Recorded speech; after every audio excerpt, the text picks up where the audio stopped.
The light of the two moons of Athas shine down from a clear night sky, casting their pale shadows over the city of Ballack. There is the green moon, Rao, larger tonight than its brother, the golden moon of Guthay.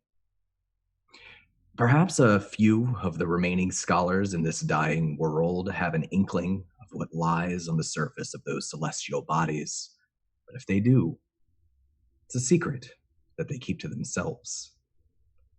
In Ballack, the moonlight glows brightly upon a great marble bridge that connects the wealthy Agora marketplace to the slums beyond it.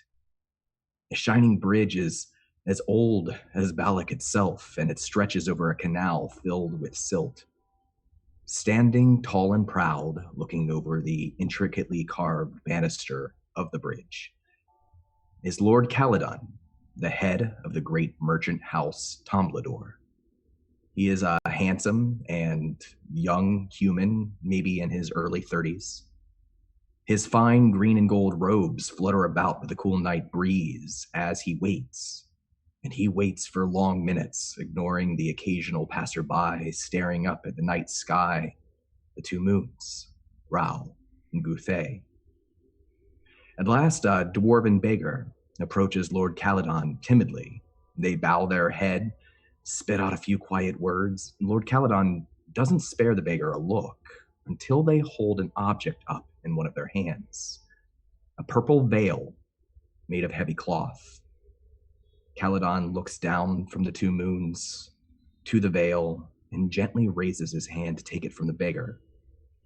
He leans down to kiss the top of the dwarf's head, his lips lingering on his bald scalp for just a few moments.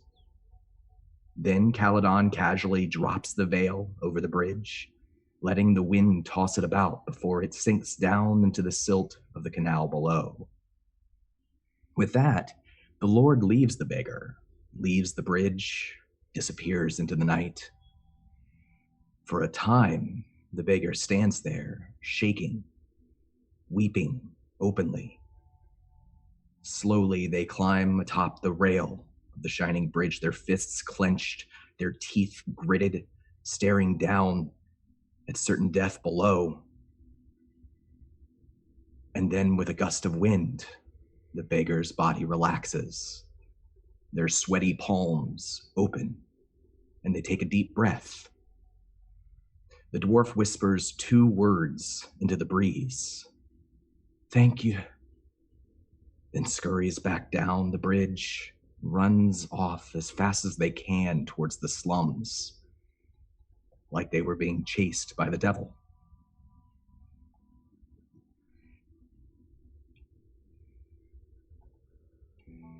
Elsewhere, just beyond the harbor of Ballack, a small two-person ship sails beneath the light of Rao and Guthay. The skimmer rides the howling wind, equipped with sleds and wheels to propel itself across the silt without sinking.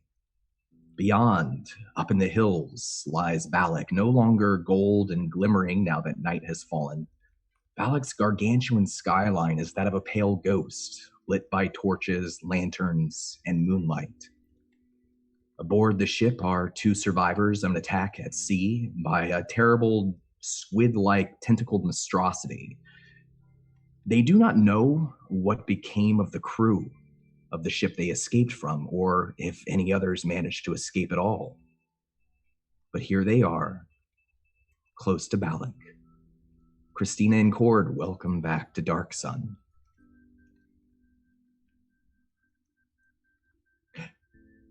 Cord, why don't you tell us again, remind us who you're playing. I want to know what they look like right now, and maybe a little bit of what they're thinking about as they see the city in the distance.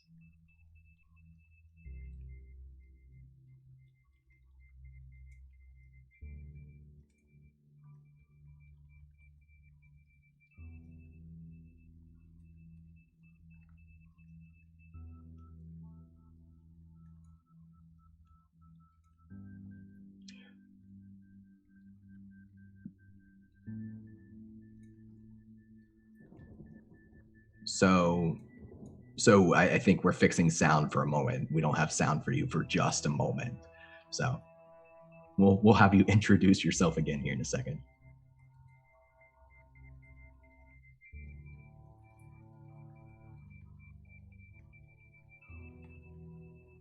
Let me know when you can hear me.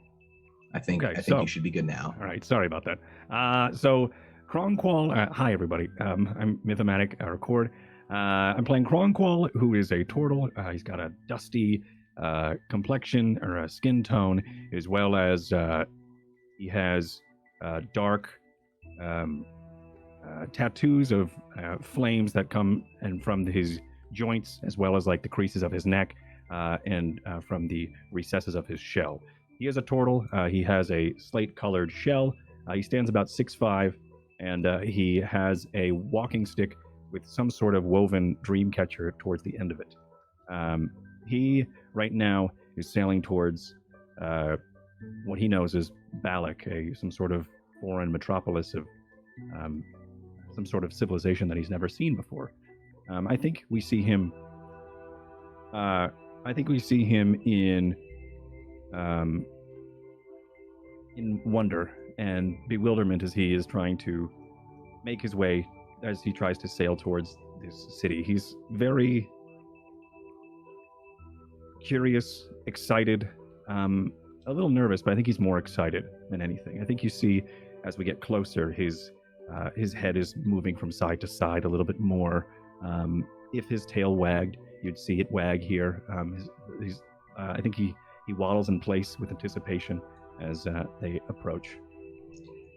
The silt is spraying up from the area all around you as you sled over top of it, getting closer. You're about a mile away now, and you can make out the torchlight there on the harbor, the docks, like ants in the distance, movement, people. I think also in the ship next to you is Akasha, or Laguerre, as she's introduced herself. Christina, hello.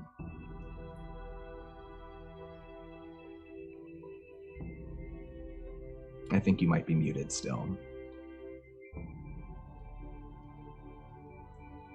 Better? I can hear you now. Yay! Yeah.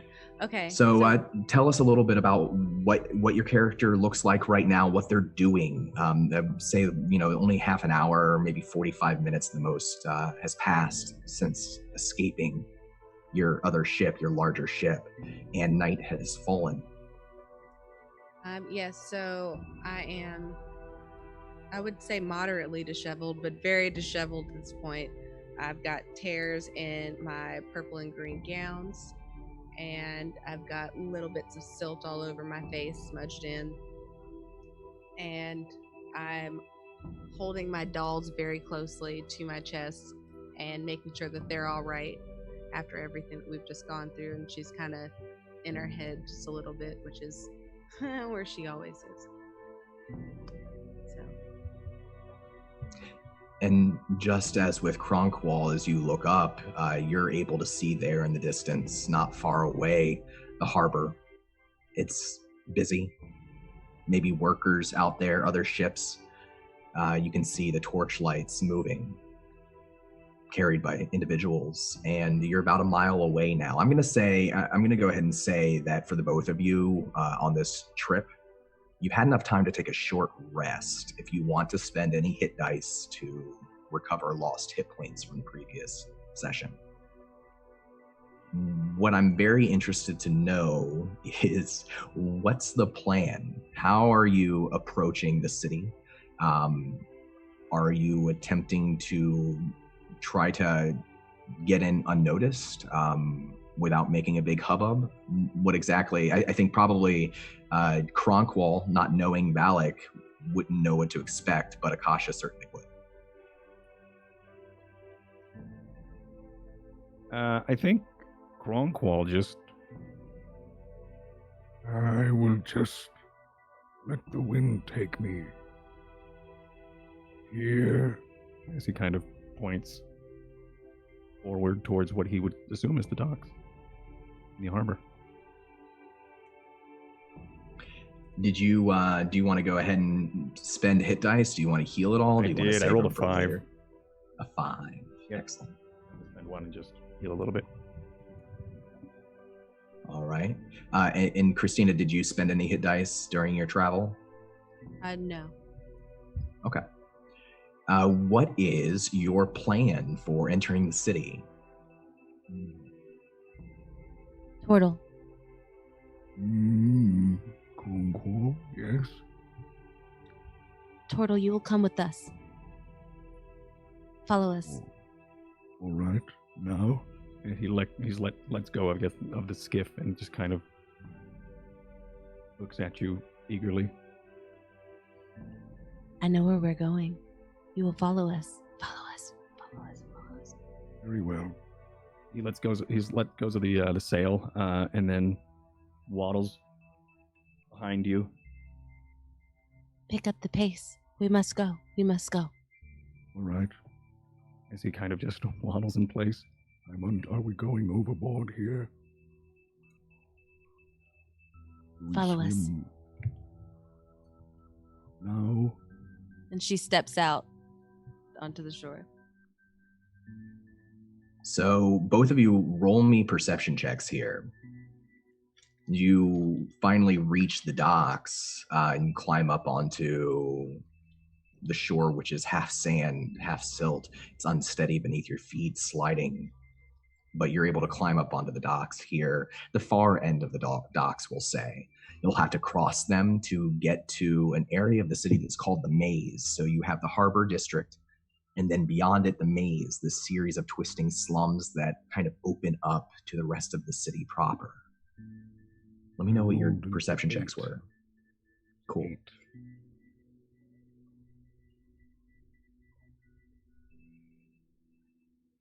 That's a 10.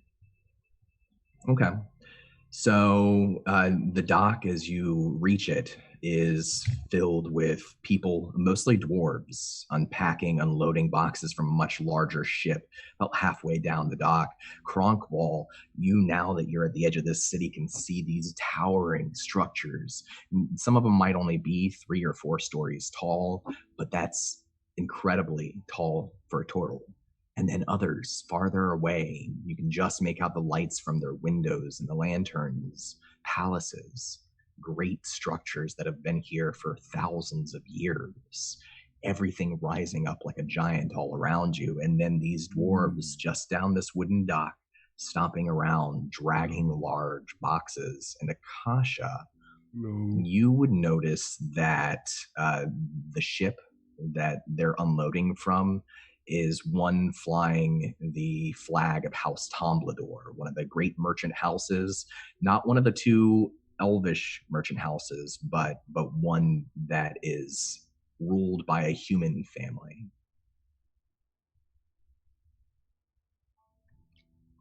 Hello? Yes, you.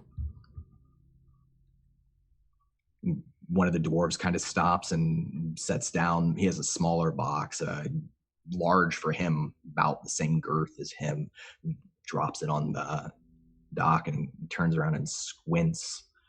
You're kind of hidden in the shadows right now. Are you trying to hide your identity? Yes. What do you... Hello? Hello. Hi. He sees Cronkwall and his eyes go wide, clears his throat, and he says, This is my friend Turtle. Cronkwall. Turtle Cronkwall. Cronkwall is fine. He takes a couple of steps back. Can I help you? Yes, you can help.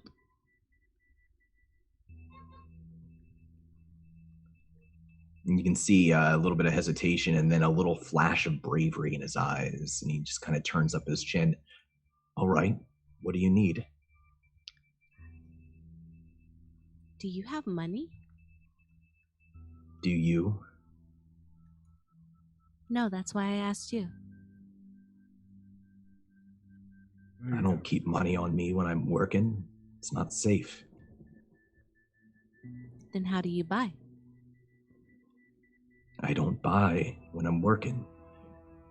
He kind of looks over his shoulder. Doesn't look like anybody has noticed yet that he's stopped working and is talking to the two of you down at the end of the docks. But you can tell that he looks a little anxious when he looks over his shoulder because there's a couple dozen other dwarves here working hard. Can you get away? What's this all about? I need help to get home. Me and Turtle. And I have money if you need. And he reaches into his hide and he pulls out like 2 chips of ceramic. Yeah. If you needed money, you could have asked. Cronkwall, roll me a persuasion check if you don't mind. And I'll give you advantage on this because this is a tag team. This is an assist. But you're the one with money. Persuasion is going to be a 9. With advantage? Yep. He looks at the ceramic pieces in your hand, which is a small amount of money, to be fair. 2 ceramic pieces are enough to buy, maybe a small cup of water in the city. So he looks down, he looks interested for a moment, then he shakes his hand, he says, I don't want nothing to do with whatever the two of you have going on. Personal favor. You got something more to offer than 2 ceramic pieces? Take me to my house and I will give you gifts. Where's your house? In the city. What sort of gifts you got? Nice gifts. We'll give them to you. I'll give them to you. I'm going to give you a persuasion check as well. I'll give you advantage on it, but this is a harder difficulty since you've already failed. Okay.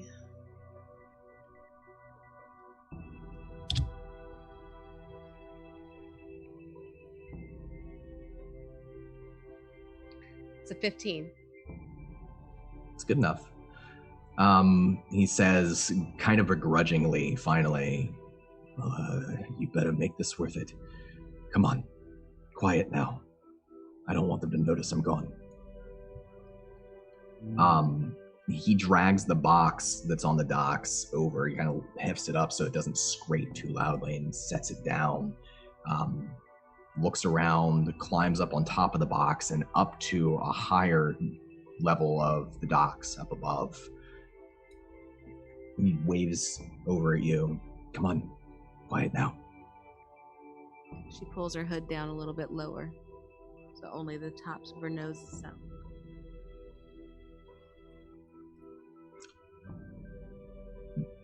How's Cronkwall doing this? I think he's just following. He's just really eager and watching, but he's just following their lead. Go ahead and Cronkwall, go ahead and roll me a perception check, and with him leading, Akasha, I'll allow you to roll a stealth check. 12. Okay. 13. Lucky 13. Yeah, so you climb up and nobody has noticed him missing yet. Maybe they won't notice. They'll probably find the box and be curious at some point. But he leads you up around the dock slowly. Cronkwall, as you're kind of watching and witnessing what's going on down below before you're pulled away, as you follow, you see something strange or something you've never seen before. An old woman sort of directing the dwarf workers. She's dressed in a soft, simple white toga, gray hair that's pinned to the top of her head by what looks like maybe a shard of bone. Her eyes are entirely covered, wrapped in a black cloth. There's no way that she could see through it. And she's just with gestures of her head here and there, directing the workers. With a 12, you'll also notice that one of the larger boxes that they're dragging with rope and wheels, every once in a while it shakes violently. Ooh.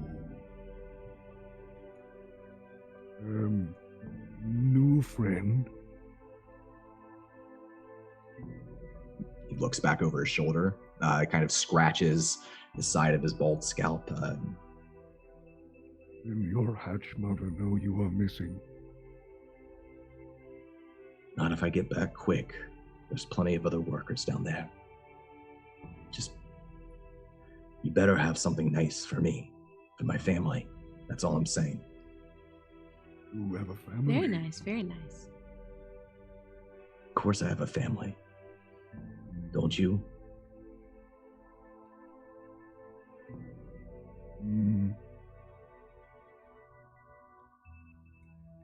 Yes. He doesn't quite wait for you to answer before he turns and starts off again. Yeah, I think that was more under his breath too, probably to himself. Yeah. The dwarf leads you up to the top of the docks, and as you enter, I guess not the city proper, but the area just at the edge called the Maze, it's a lot more alive than the docks. There are people bustling about, moving between shops and taverns. Even at night, the city doesn't really sleep. Beggars in the streets and others plying trades. People drinking, having fun, families standing outside their little hovels, their little houses. Some of them singing, some of them not. Some of them happy, and some of them look like life has beaten them down to the point where there's not much left. You follow the dwarf through this maze, these twisting tunnels of streets with crowded two-story buildings on either side. And at the far end of a narrow street ahead of you, you see a pair of, they're called Terry. They're rat folk. They are humanoids. They are not common in the city. Most of them live out in the wilderness, but there are some mostly here in the maze. I'm sure Akasha's seen them before. I don't know if has Cronkwall ever seen a Terry? I think so. Okay. Well, these two, unlike the ones out in the wilderness who are hunters and scavengers who have their own history of song and storytelling, are just laying down in the street, their backs crumpled up and kind of curled over. They both appear to be sleeping with ragged clothes tattered, draped over most of their body. And the dwarf looks back over his shoulder after he kind of watches them for a moment, back to Akasha and to Cronkwall, and says, "All right, well, do you know where you're going? I don't know where you live." I don't either. Let's go to the Elven District. All right. Well, this way then. Just let me know if I go take the wrong street, okay? You are very scared. Looks back to Cronkwall and he says, "It's just I'm sorry. I don't know what this is. Am I in sort of trouble? Are you running from somebody?" A large You have nothing to creature worry about in from us. And kind of grumbles underneath his breath and nods and turns and continues moving down the street. You can see up in the second story of the buildings around you, that flickering of torches, but the first story of all the buildings don't have windows, or if there is a window, it's barred by wood that's basically just kept it entirely shut down, like it's been basically abandoned. People live on the second floors in this area, but not on the first floors for some reason. Both of you can roll me perception checks. I will. It's a 10. 7. Hot dice tonight. Hot dice. You make it halfway down the alleyway. You can hear the snoring of the two Terry that are sleeping in the streets. And at the far end of the narrow street, maybe 20, 25 feet ahead of you, appears a large mall. The mall is a half dwarf and half human with hulking muscles, and this one's wearing hide armor studded with the bones of some large animal. The mall takes a few steps forward, looking at the dwarf, looking over the dwarf to you, the both of you. You can see that he's dragging on the sandy street beside him a stone cudgel. He grins a little bit and he says, well, well, well, what do we got here? Akasha, roll me one more stealth check.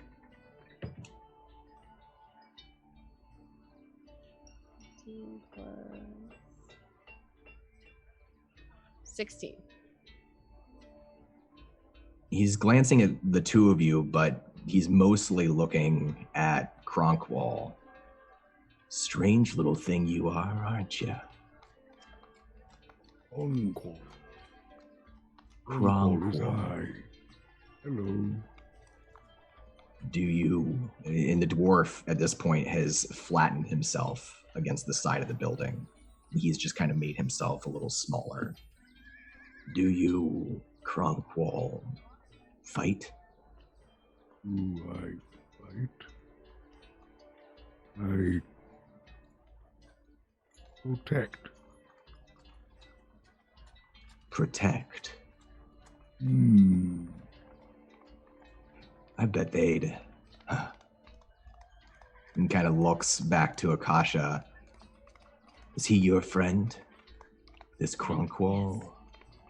Turtle. Uncle. You know, they'd pay a hefty purse for him in the Criterion. Train him. Protected. You can hear the chittering, snickering echo off of the alleyway's walls in answer to the mole's words, and those two rat folk who you passed by and seemed to be sleeping previously have stood up in the middle of the street behind you. They've tossed their blankets aside, revealing that each of them brandishes a triangular dagger crafted from what might be a sharpened thigh bone. Don't make this harder than it has to be. You can go. He comes with us. Not possible. I want to know right now, physically, what do you both look like? What are you doing right now? You're sort of, these two terrier coming from behind you, and this maul is just sliding this stone cudgel across the sand. I see I know the terrier are coming behind me. You could hear their snickering, right? They seemed to be asleep before, but while you were distracted, they stood up and they've both stepped out behind you. They have these triangular bone daggers in their hands. Then be careful. I think I was leaning on the staff maybe at this time. But you see, Cronkwall, it's probably bowing as well because of his weight.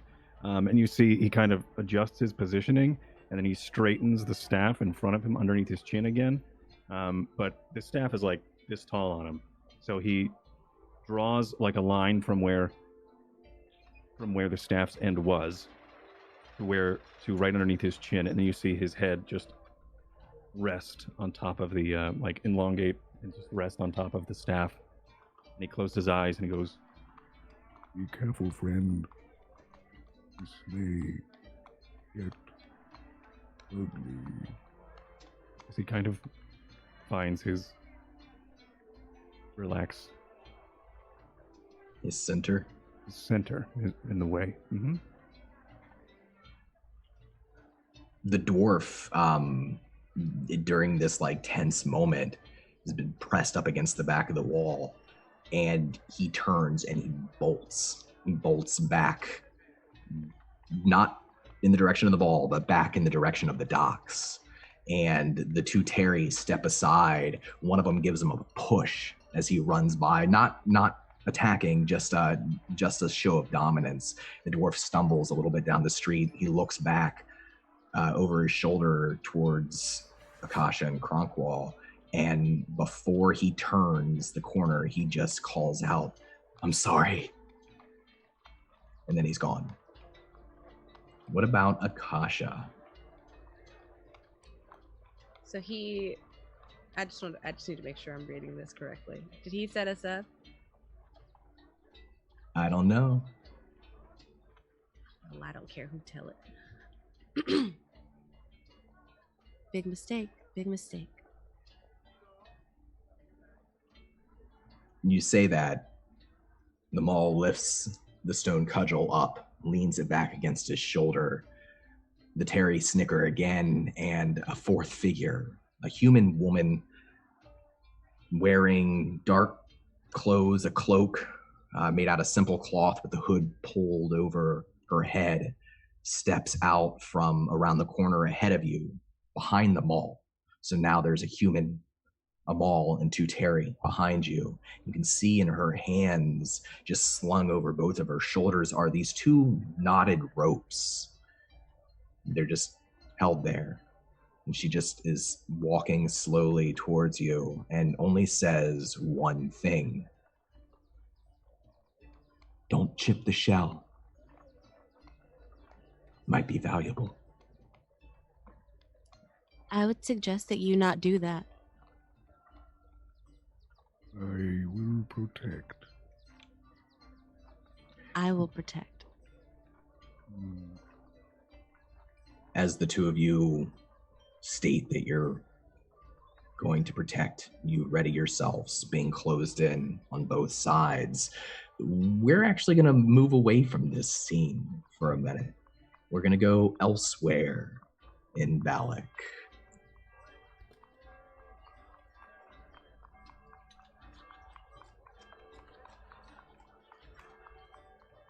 Under the moonlight, Ballack is alive with movement, hustlers, thieves, merchants, families just trying to make it through another day.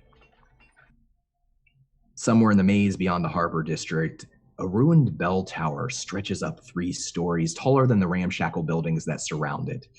On the dirty street beneath the tower lies a human man wearing ragged clothes, his body twisted in a net of mangled limbs. A pool of the dead man's blood is beginning to spread beneath him, staining the sand. Above, hanging from vines that run up the side of the tower, is Marilla, who snuck out into the city to help their friend Van. Van had telepathically reached out to them, telling them that he was being chased, was in some sort of danger. But when Marilla climbed to the top of the ruined bell tower, Van's secret place, they did not find the young urchin.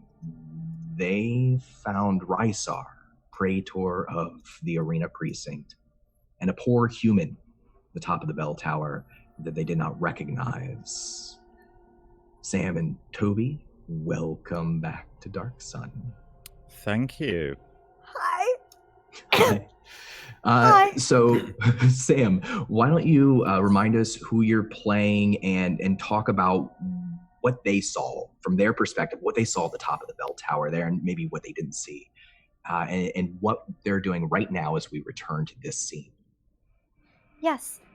Marilla is a fairly small, slender half-elf, rather young, and they climbed up this tower and saw that praetor man push him. I saw it from behind. I didn't see why it happened.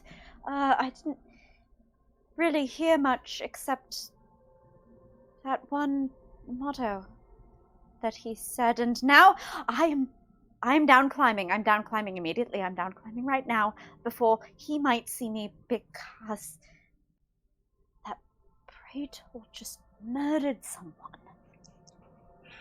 So I'm climbing.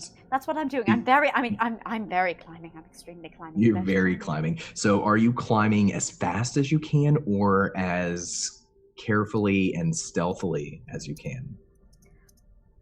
My priority is to climb at least so far as I can be out of sight of anyone looking out windows. I wasn't under the window that he pushed that poor man out of. I was behind him, but just in case, I just want to be out of his sight, because again, he's a murderer and a praetor, and apparently the praetors of Ballack are... Go ahead and roll me, let's call it an acrobatics check. Okay. 19. Whether it's fear or skill or a little bit of both, you shoot down the vines without making a lot of noise very quickly to the streets below. And you can see there are people that have sort of come out to see what's going on. There's a little bit of a commotion. Nobody has noticed you yet. But when an individual gets pushed out of a tower, it's at least a cause for momentary distraction from people's everyday lives. And so there's people in the nearby alleyways. Imagine this bell tower with lots of little alleyways that branch off in every direction around it. And you can see now a large shape, well over 8 feet tall, flanked by several guards silhouetted in shadows. You can see the points of their spears, their telltale wooden shields as they come down one of these alleyways. And let's move up now to the top of the tower. And Toby, why don't you tell us a little bit about who you're playing and what they look like right now, and what they're doing next, what their plan is here. Okay, hi everyone. I'm Toby. I'm playing Ristar, who is certainly not a villain. He is a tall, slender elf, as the Dark Sun elves are. They're taller than traditional D&D elves, I think. He has olive skin. He was brought up in the tribes of the deserts outside of Ballack and has travelled fairly extensively, not as much as a lot of elves, but fairly extensively in his 40 or so years. He is now a praetor of Ballack, so he serves as an upholder of laws and something of an enforcer for Caesar Androponus. Yeah. Oh, and he has a long bone staff, because obviously metal is very scarce in Dark Sun, so he has a bone staff with obsidian ball on top. And yes, he's in this lovely garden of this spellcaster, it would seem, in the top of a ostensibly deserted tower. It is strange that anything would grow here at the top of this ruin, and strange exotic flowers, things that maybe Ristar has seen before, but maybe not. So rare it is that you would find a variety of wildlife in any one place is strange, let alone here in Ballack.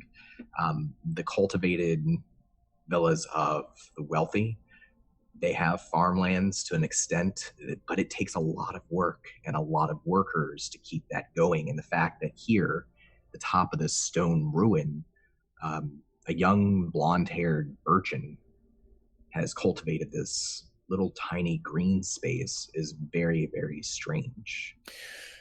Do I know anything of druids, or would this be a common thing for... I know spellcasters will do this in Dark Sun, because if you grow plants, you can use them to fuel your spells. But might I think it was anything other than just your average secret wizard? So roll me, let's call it an investigation check. Oh, it's 15 on the dice, which is pretty good. That is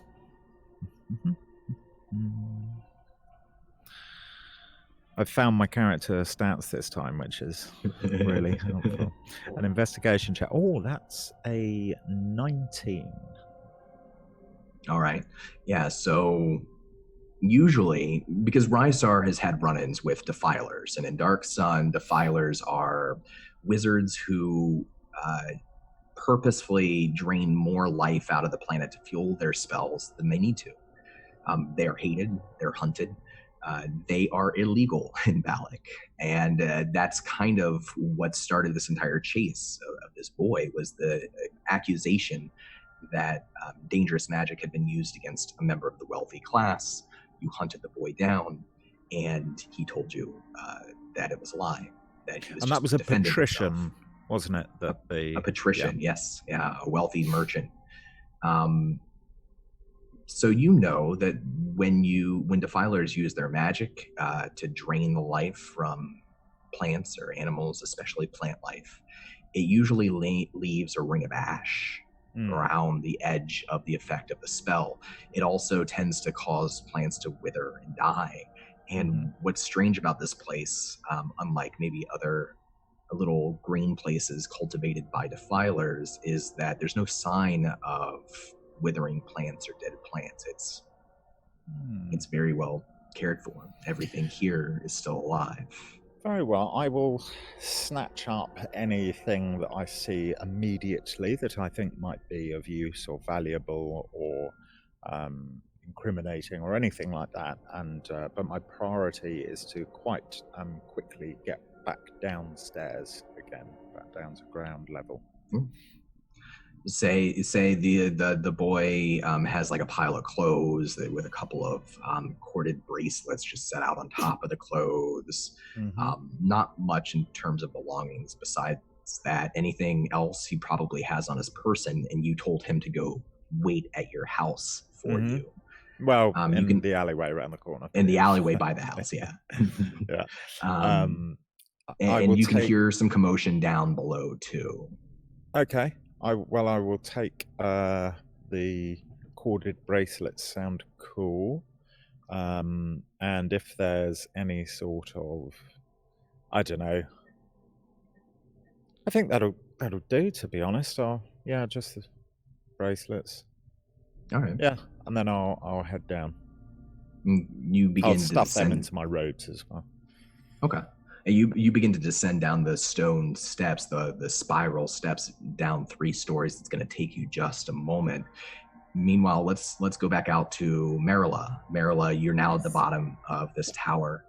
People are starting to move to the body that's on the other side of the tower because they got pushed out of the other window. So they don't necessarily see you, or at least they're not thinking, nobody's pointing at you as a suspect yet. But what are you doing? Sounds like a very excellent time to make some distance from the tower and melt into this whole crowd that I'm surely a part of. Describe how Marilla attempts to melt into the crowd. What's their approach?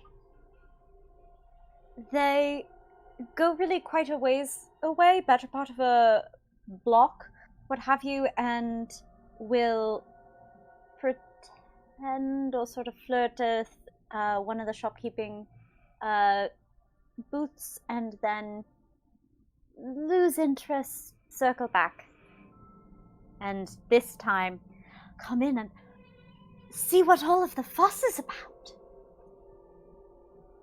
Fantastic. So I think that calls for a deception check.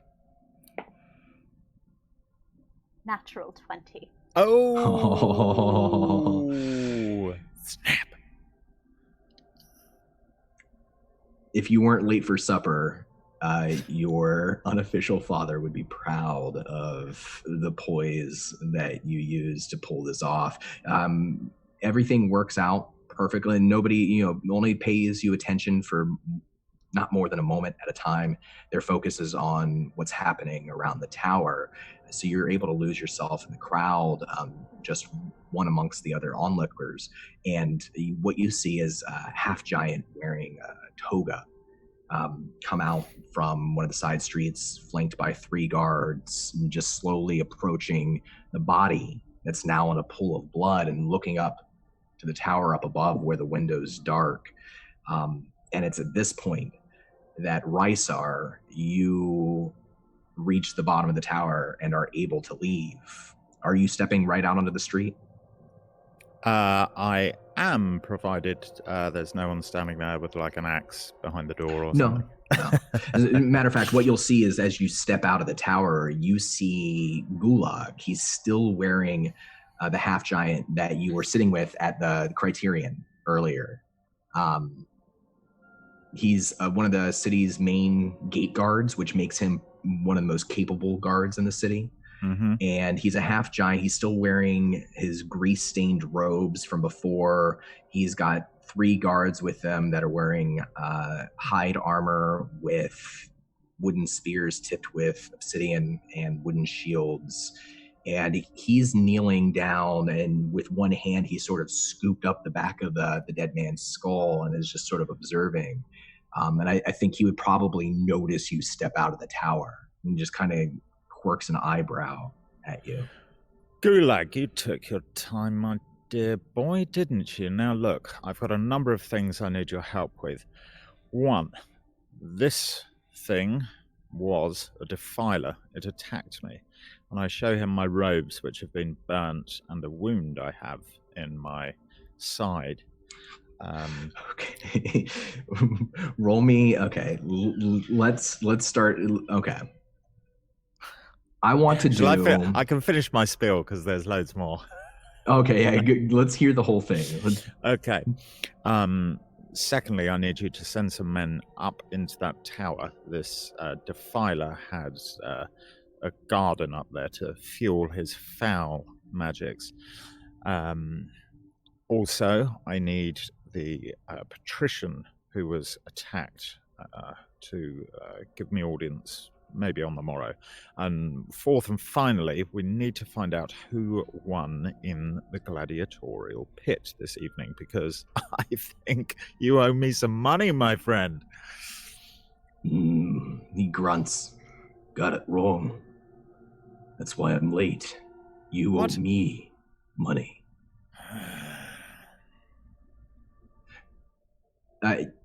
Marilla, are you close enough? Like, have you edged to the far end of the crowd so that you can overhear the conversation? I don't know how much I've overheard. This might have to tell me that, but my intent is not to lose sight of him, if possible. Absolutely. And that's easy enough right now. If you want to get close enough to listen, you might just need to make some sort of stealth check so that you don't look too obvious. That's up to you. Yes. Dirty 20. Oh. Okay. All right. That'll beat out the passive perception. So, so you're able to do so without making yourself look obvious. You continue sneaking closer and closer. You're starting to catch this conversation. And Gulag looks you up and down, Ristar, and he says, "Thought that a filer was a boy, right? This is a man." I only caught a glimpse. Seems to be wearing the same shawl. Unless there's a cult of them, you never know. Toby, I think this calls for. Anything. No. This. I think I want to do our first intrigue encounter, our first social encounter.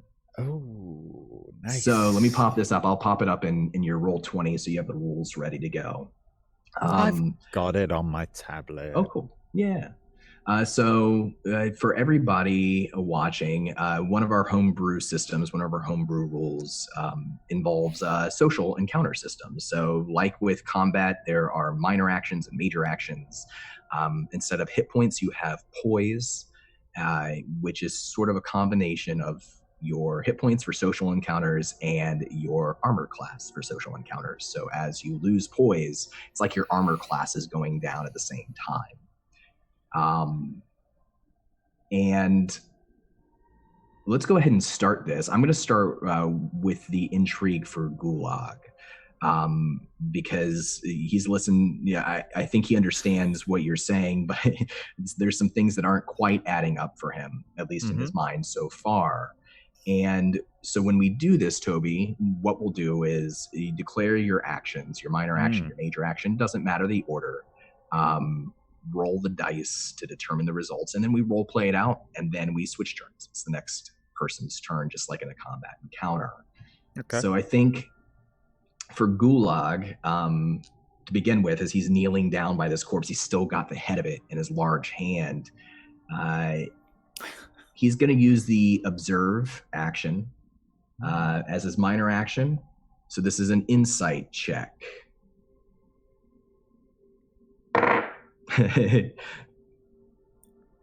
That is a natural 1, just so you know. So, yes. And his major action is going to be prepare.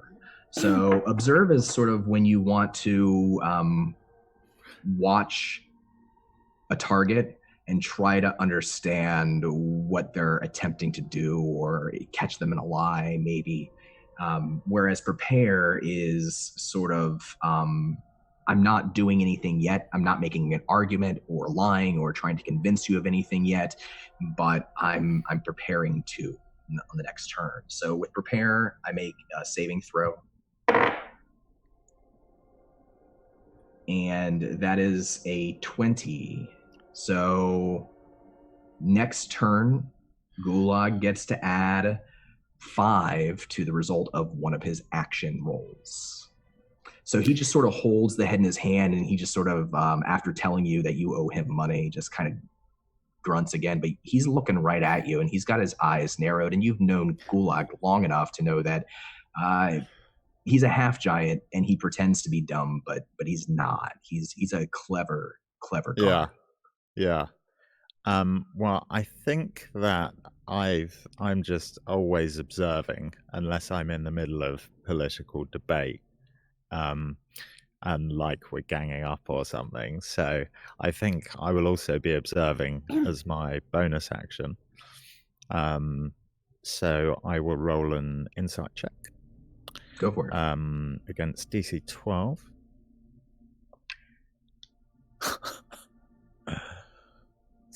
That's a 1 on the dice there. Well. 1 on the dice. You're just squinting really hard and ineffectively at each other. Okay. I think I'm probably like maybe posing a bit like I've nailed this one. Just nothing. There's nothing going in. And I think the situation, I think maybe I'll try and convince me old mucker Gulag. So I think I'm going to convince. All right. So for convince, you roll a persuasion check. The DC is 11. If you succeed, their poise is reduced by 1 until the end of the encounter. But if you hit, in his case, a 19, his poise is instead reduced by either your intelligence or your wisdom modifier. Cool. Mine actually says DC 10, but it might be an old version of the Bible. Yeah, the one on roll 20 is the most up-to-date one. All right. I'm going to roll this harder convincing action. Oh, 19 on the dice.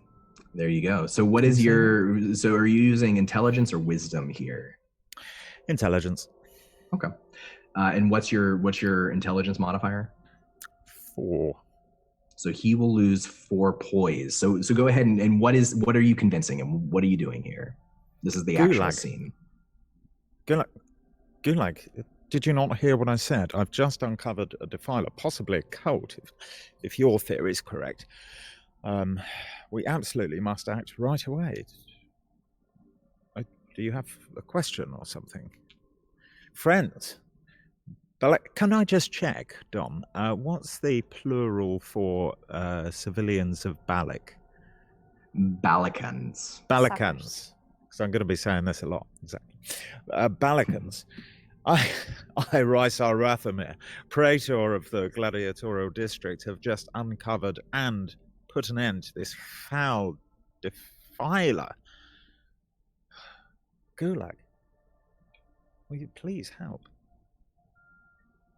And I am surprised that you won the bet, but I wouldn't want to give my money to a nicer chap than you. Yeah, of course, Riser. He sets the head back down, slowly stands up and kind of wipes a little bit of the blood off onto his toga. But where's the boy? This isn't a boy. This is a man. Gulag, I saw a number of people fleeing the scene. I did not get to look at any of them from the front until I confronted this spellcaster in the top of this tower here and was forced to push them out after foul magics were cast. All right, well, maybe we can just go up to the top of the tower, all of us together, and take a look. Fine. I suppose if we don't need to go back to the arena, seems as you say you won the bet. I would also like to check that our good patrician friend is safe, but that can wait. Of course. Marilla. Yes. Let's cut away here before we start the next round. You're able to witness and overhear this because you've snuck closer and closer.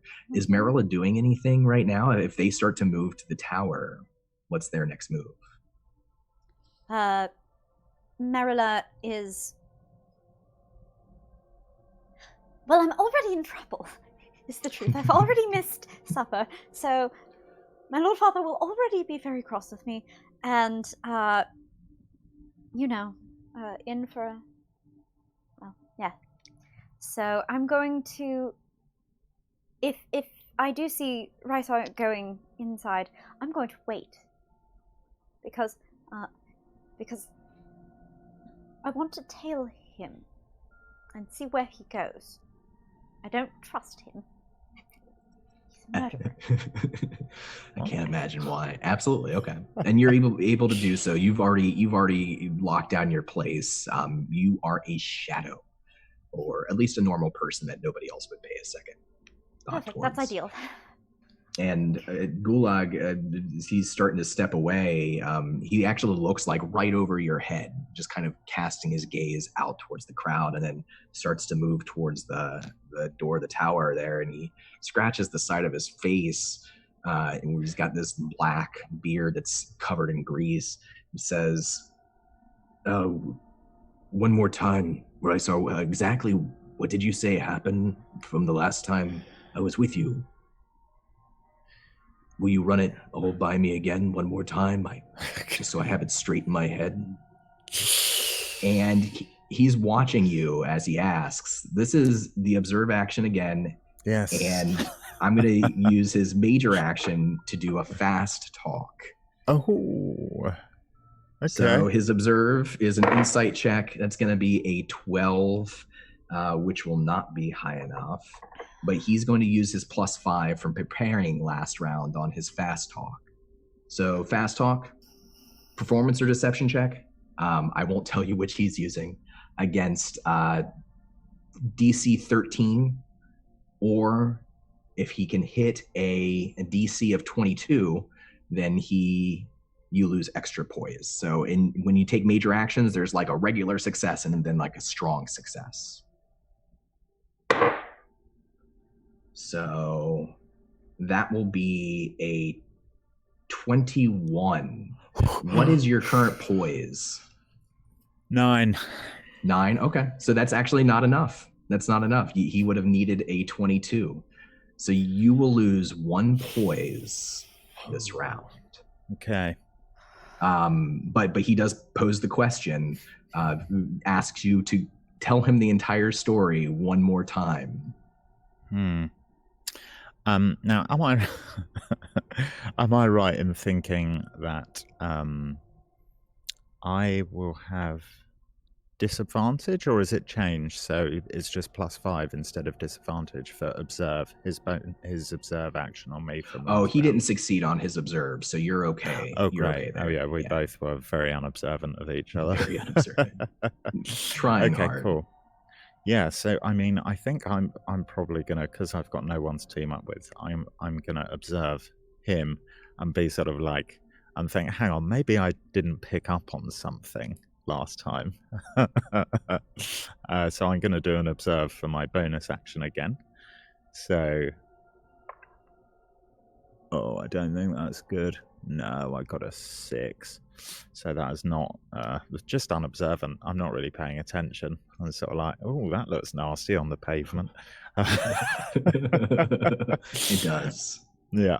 And then I think I'm going to fast talk right back at him, because Ristar is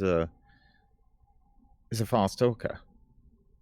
And I'd like to check, actually. So I've actually got the intrigue feat, slick-tongued, which helps with the fast talk action. Yeah. It says once per encounter, my one says once per encounter, you can add your persuasion modifier to the result of a fast talk action. So is that the roll? So it's actually once per encounter. If you achieve a regular success on a fast talk, so the lower of the DCs, you or an ally of your choice may immediately take another action. Oh, okay. I really need to look at these updated rules.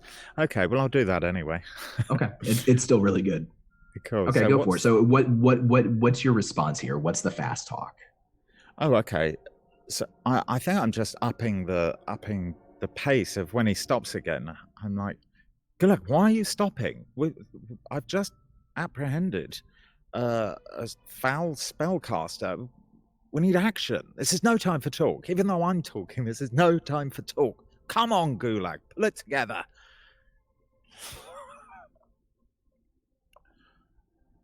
Oh, there's a 19 on the dice.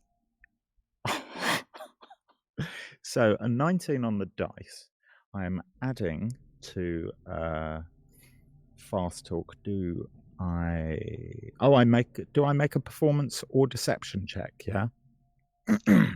Yeah. So you add either performance or your deception bonus, and then the DC you need to beat is only a 17 right now. So you're going to do it unless you have negative. Yeah. No. So I do not. This knocks Gulag out.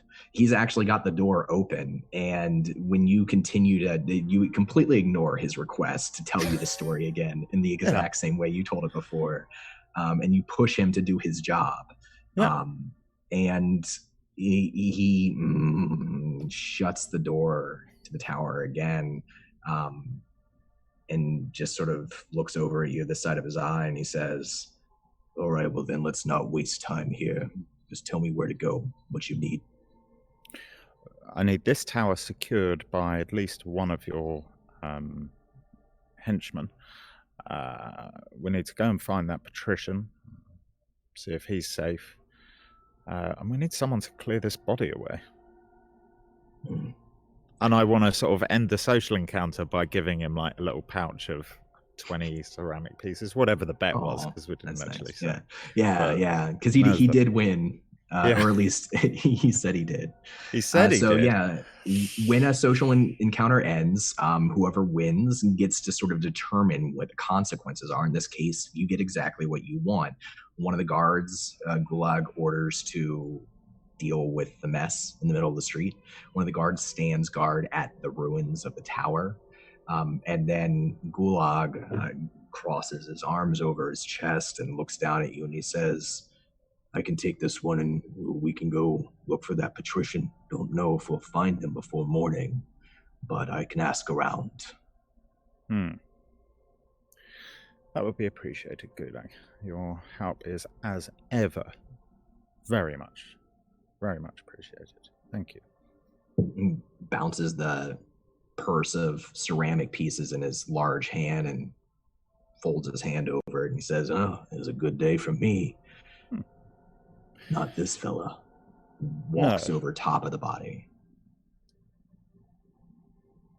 I sort of look at the body in distaste. I wish to... Is Gulag expecting me to stay here, or can I go about my business now? You can, yeah, he's going about his business on your orders, and you realize now, like, nobody's questioning you. You're free to go. Okay.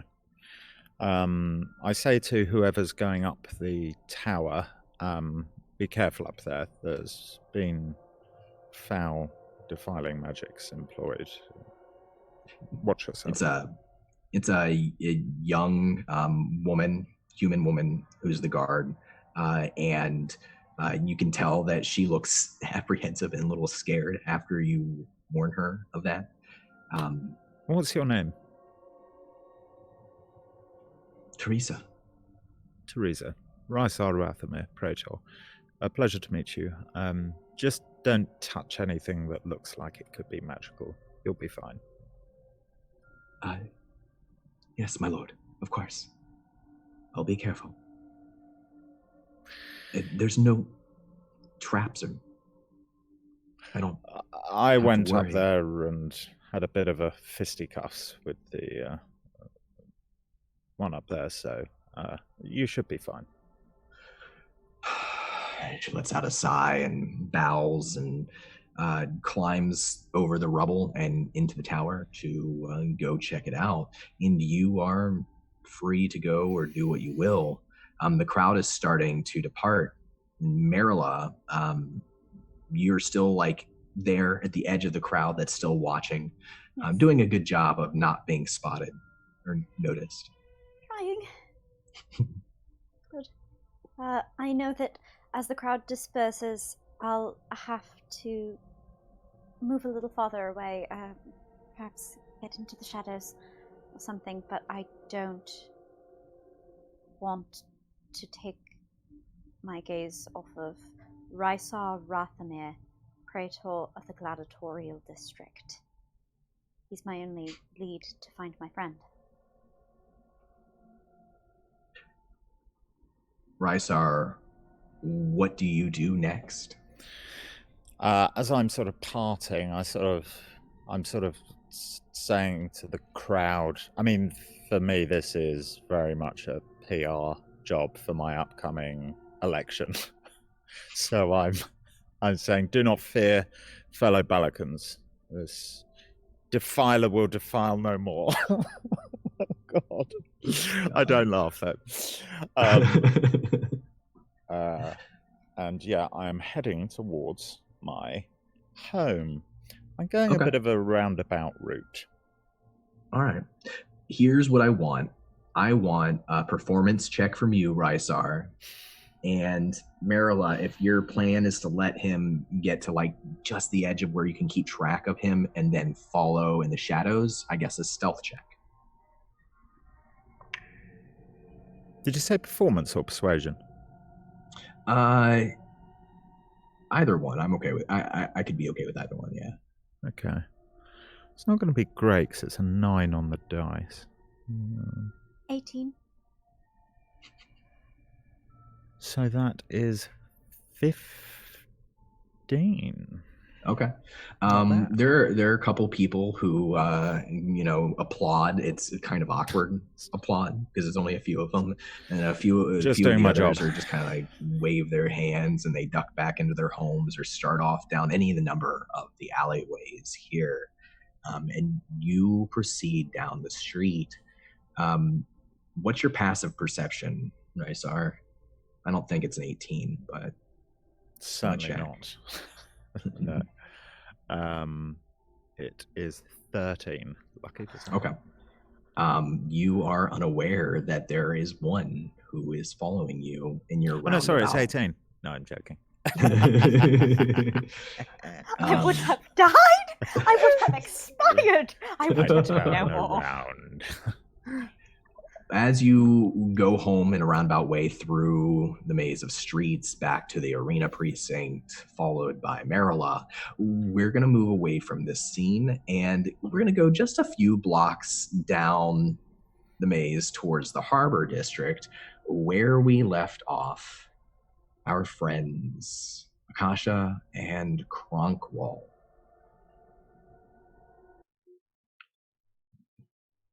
Kronkwall and Akasha, as the two Terry Ratfolk and the mall thug close in on you, the hooded woman at the far end of the street hangs back.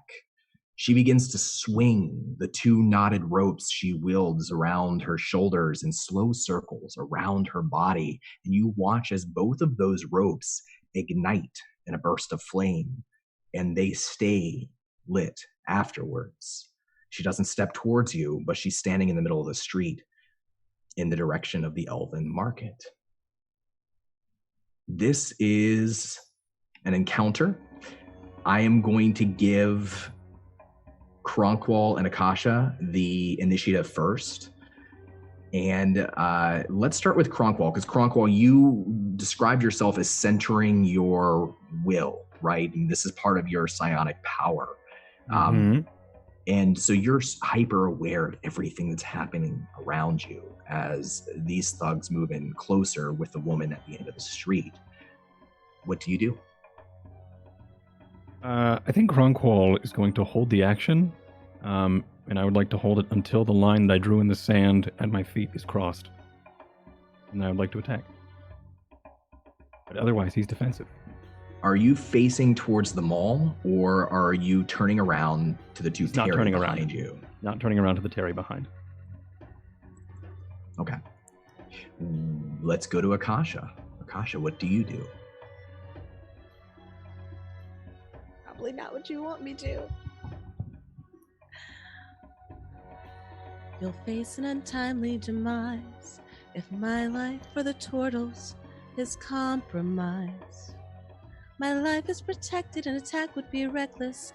An unfortunate end you will meet if one drop of blood hits the street.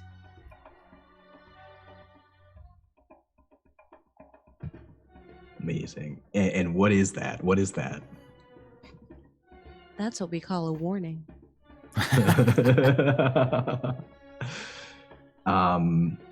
Roll me a performance check. So we have a house rule called an action stunt. You can spend a bonus action to do an action stunt. And if you succeed on a set DC by me, and I'm going to set this at 16 with 3 of them closing in at you, then they have either disadvantage on an attack, or you have advantage on your action that you take immediately preceding. Alright, so that is 14. 21. Which of them are you looking at as you give them a warning?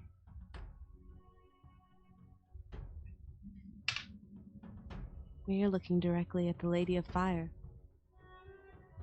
Okay. Perfect. You still have an action. You can ready an action, or you can do something. You could even cast a spell. I would like to see their next move. Okay. The human woman with her hood over her head, she stops swinging the ropes around. She allows them to drop to her sides, but she's still holding them, and they're still on fire. And you can see just a glint of something like fire in her eyes, too. Roll me a perception check, Akasha.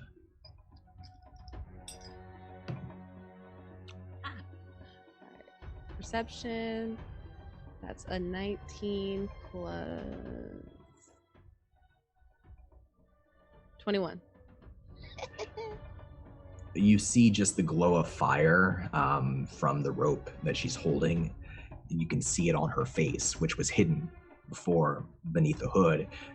Something that looks like something patchy, leprosy or scaly, just on her cheek here.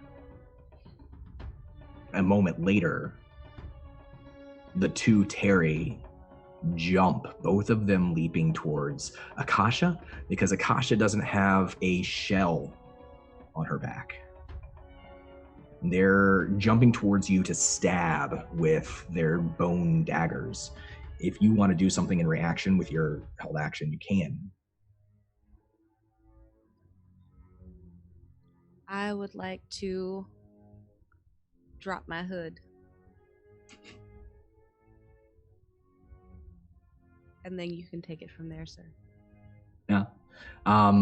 So I don't think this will stop their attack behind you, but there might be a flash of recognition in the mole's face in front of you as he's coming in at the other side. Chronicle, you have a held action too as they're moving in. If you want to attack, you can. He stays centered, eyes closed, perfectly aware. The mole spits out the words, "Wait just a moment," before the two Terry come behind you, Kasha. Well, that's going to be a 12 and a 16. Do either of those hit you?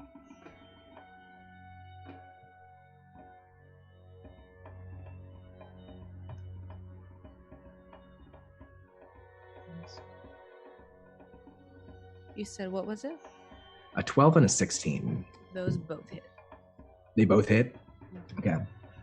So that will be 6 piercing damage as both of these Terry behind you just kind of cut at you in your back. Not having seen your face yet, the mole himself hesitates for a moment like he was going to strike Chronicle. Is it 2 daggers or 1 dagger strikes? 2 daggers. 2 daggers. And was it 6 each or 6 total? 3 each. So 6 3 total. each. Yeah, 3 each. One of the daggers actually slows mid-stab as maybe a gust of wind kicks up some silt, probably from the centered turtle. And the silt may get in the eyes of one of the Terry, but it negates one of those dagger strikes by 2. So you actually take only 4. Only 4. Okay. Yeah, it actually the Terry tries to force through it, but is not very strong. They're small creatures and faster than they are strong. Pushes through just enough to nick.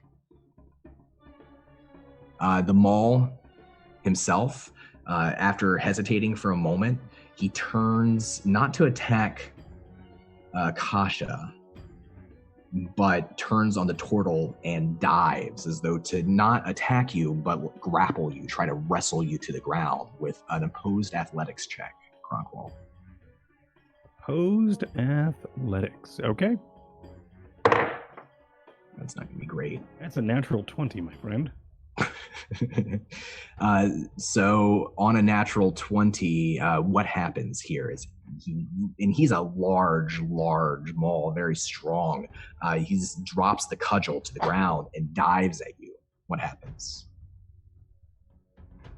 I think eyes closed. He dives and he just takes a step to the left. Misses completely. And he goes sprawling forward. He actually trips over one of his own feet, and as he's reaching out, he flies beyond and smashes into the wall. The marble, the brick of the wall actually crumbles and breaks. You can see the indentation of the side of his face left there as he falls back, hits the ground, and rolls over to his back, just kind of looking dazed up in the air. I'm going to give it back to Akasha now, who has lowered her hood. You've just been attacked by these two Terry behind you. Top of the round? What do you do? What? Top of the round. I'm gonna give initiative this round to start to Akasha. Mm-hmm. Just so I know. Laguerre pulls her hood from the top of her head. She places her dolls inside of her pockets. Her back straightens.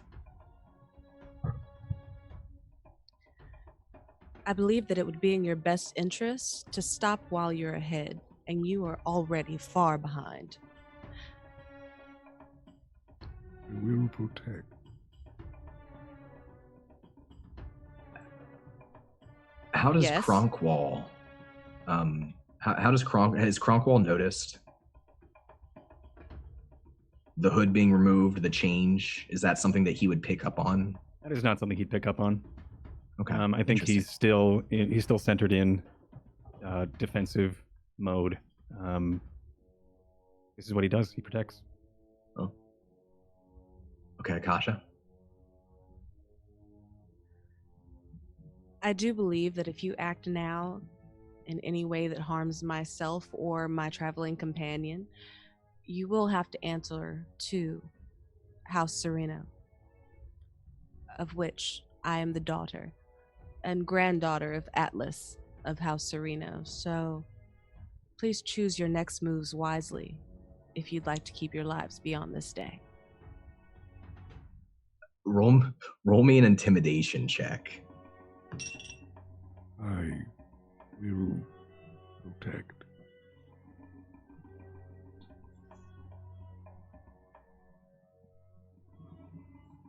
Haha, 11 plus 15, that's 16.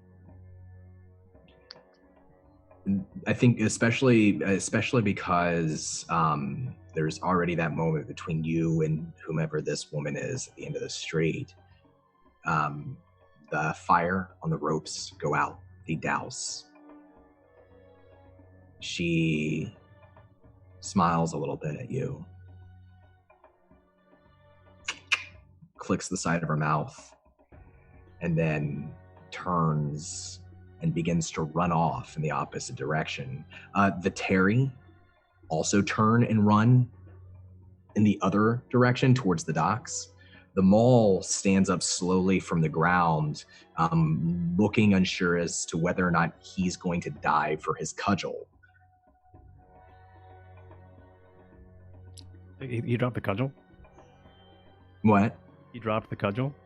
He dropped the cudgel when he went to dive tackle you. Yeah, I think at this point, as he looks back or looks to assess, I think maybe without him seeing, Kronkwall's already turned around, still in the same position. Kronkwall's eyes are closed, right? Mm-hmm. Yeah, he's still in that position. He's resting his long neck. There's a visible, he's not expecting that for sure, and he's looking between Kronkwall and Akasha and the cudgel. But it's not his turn. I think it's still Kronkwall's turn. Kronkwall, you can do something here, or you can wait. I wait. Are you holding an action? Is there something you want to do that would trigger you to act here? I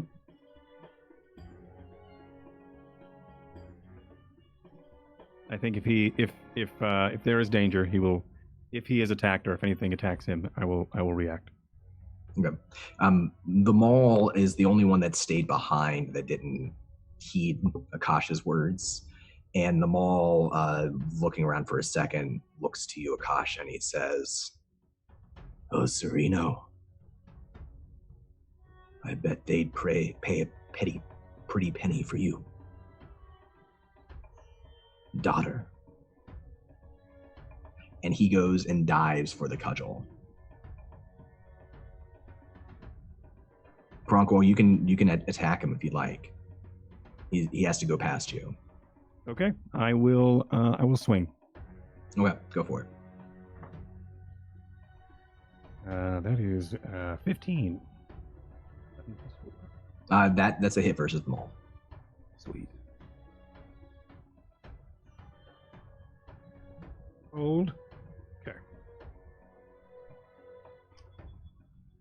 1 on a D8. Perfect. Good. Love it. And since I'm attacking, I could then bite as well. So that's another. That one's going to be 14. Okay, that's also a hit. Okay. That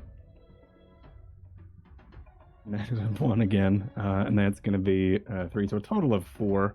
I think what happens here is it's kind of hard to figure out how. So he's diving. He's running past you to grab his weapon. Okay. I think as he runs past, I think I just hold out the stick and kind of clothesline him. And as he hits the stick, also Kronkwall already is in the motion of snapping towards him and just takes a chunk out of his shoulder.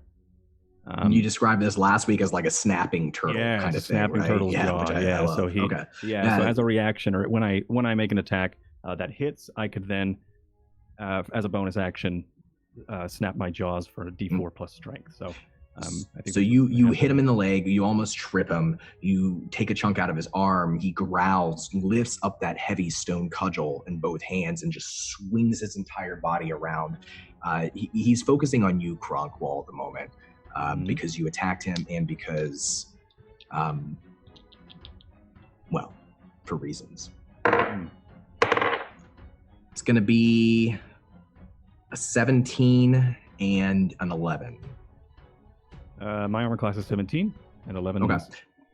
So he swings twice, like he whips his body around with the club, misses the first time, and the second time it comes down and cracks you right on the shoulder, like right above the shell, for 10 bludgeon damage.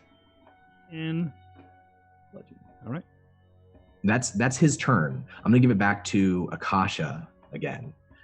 Everyone else fled except for this Maul, who's now attacking the turtle. Kasha turns and she sees him attack Kronkwall.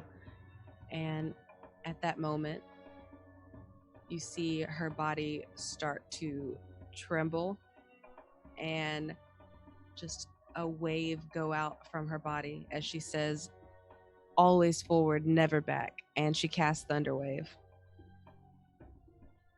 Damn. All right. So what's the spell save DC on this one? That's 13. Okay. That is Wait. a 3. Oh, it's a 3 plus a 2. So 5.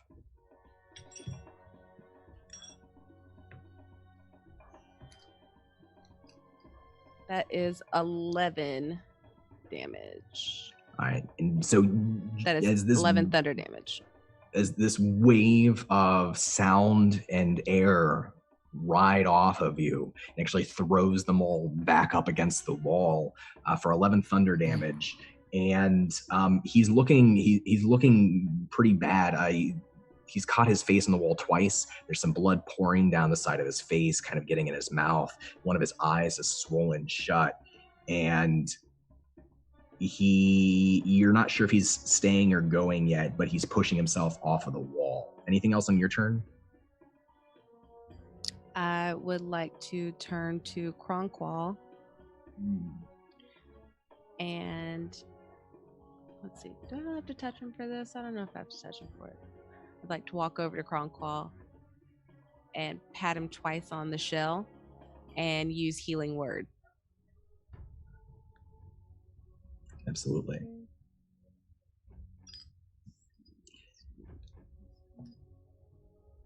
So 3, so 6. 6. So this is a strange sensation, Kronkwall, the sensation of broken shell and maybe, broke part of the broken bone actually reforming. I'm not sure. Does Kronkwall's people have healers that work like this? Not like this. They have healers, but it usually takes more time, and it's usually it usually takes like a song or a night of resting and meditation within the community to heal broken wounds after a battle. So having this feeling happen so quick is new to him. And actually, I think his eyes open for a moment. It's your turn. Kronkwall? Mm-hmm. Okay. I think he is going to take a deep breath with this, joining this healing word. And I'm going to use Second Wind to heal myself for 8, 4 plus 4. So putting me back up to 31. And then he's going to strike out with the strike out. He's going to lash out with the quarterstaff again. All right, go for it. And it doesn't look so good. 12? 12 is just a miss on the mole. Okay. I think he breathes in and he swipes. I think he swipes towards him, but maybe the maul is just out of range. Would have been a really good hit, but just whiffs right by his face. So we'll say actually what happens is he drives, you drive your staff forward and it's just not quite enough. It catches between the mole's cudgel, which he's picking back up, and the wall, and it's kind of caught there for a moment. And the mole stares you in the eye, says, "Be seeing ya," and then drops the cudgel and turns to run down the street after the others. You have an attack of opportunity if you'd like to take it, or you could just let him go.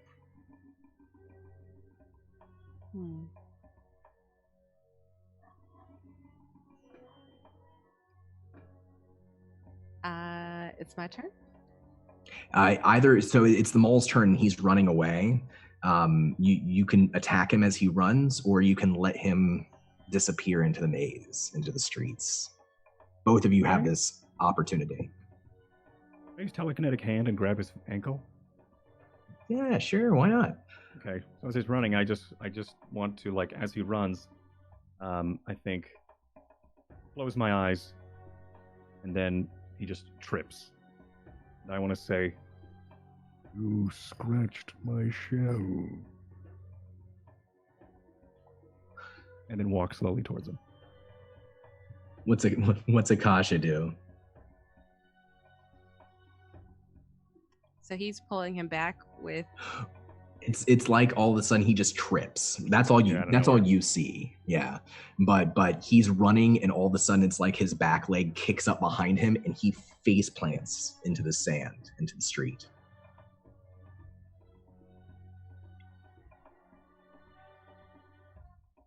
So I would like to walk up to him and kneel down.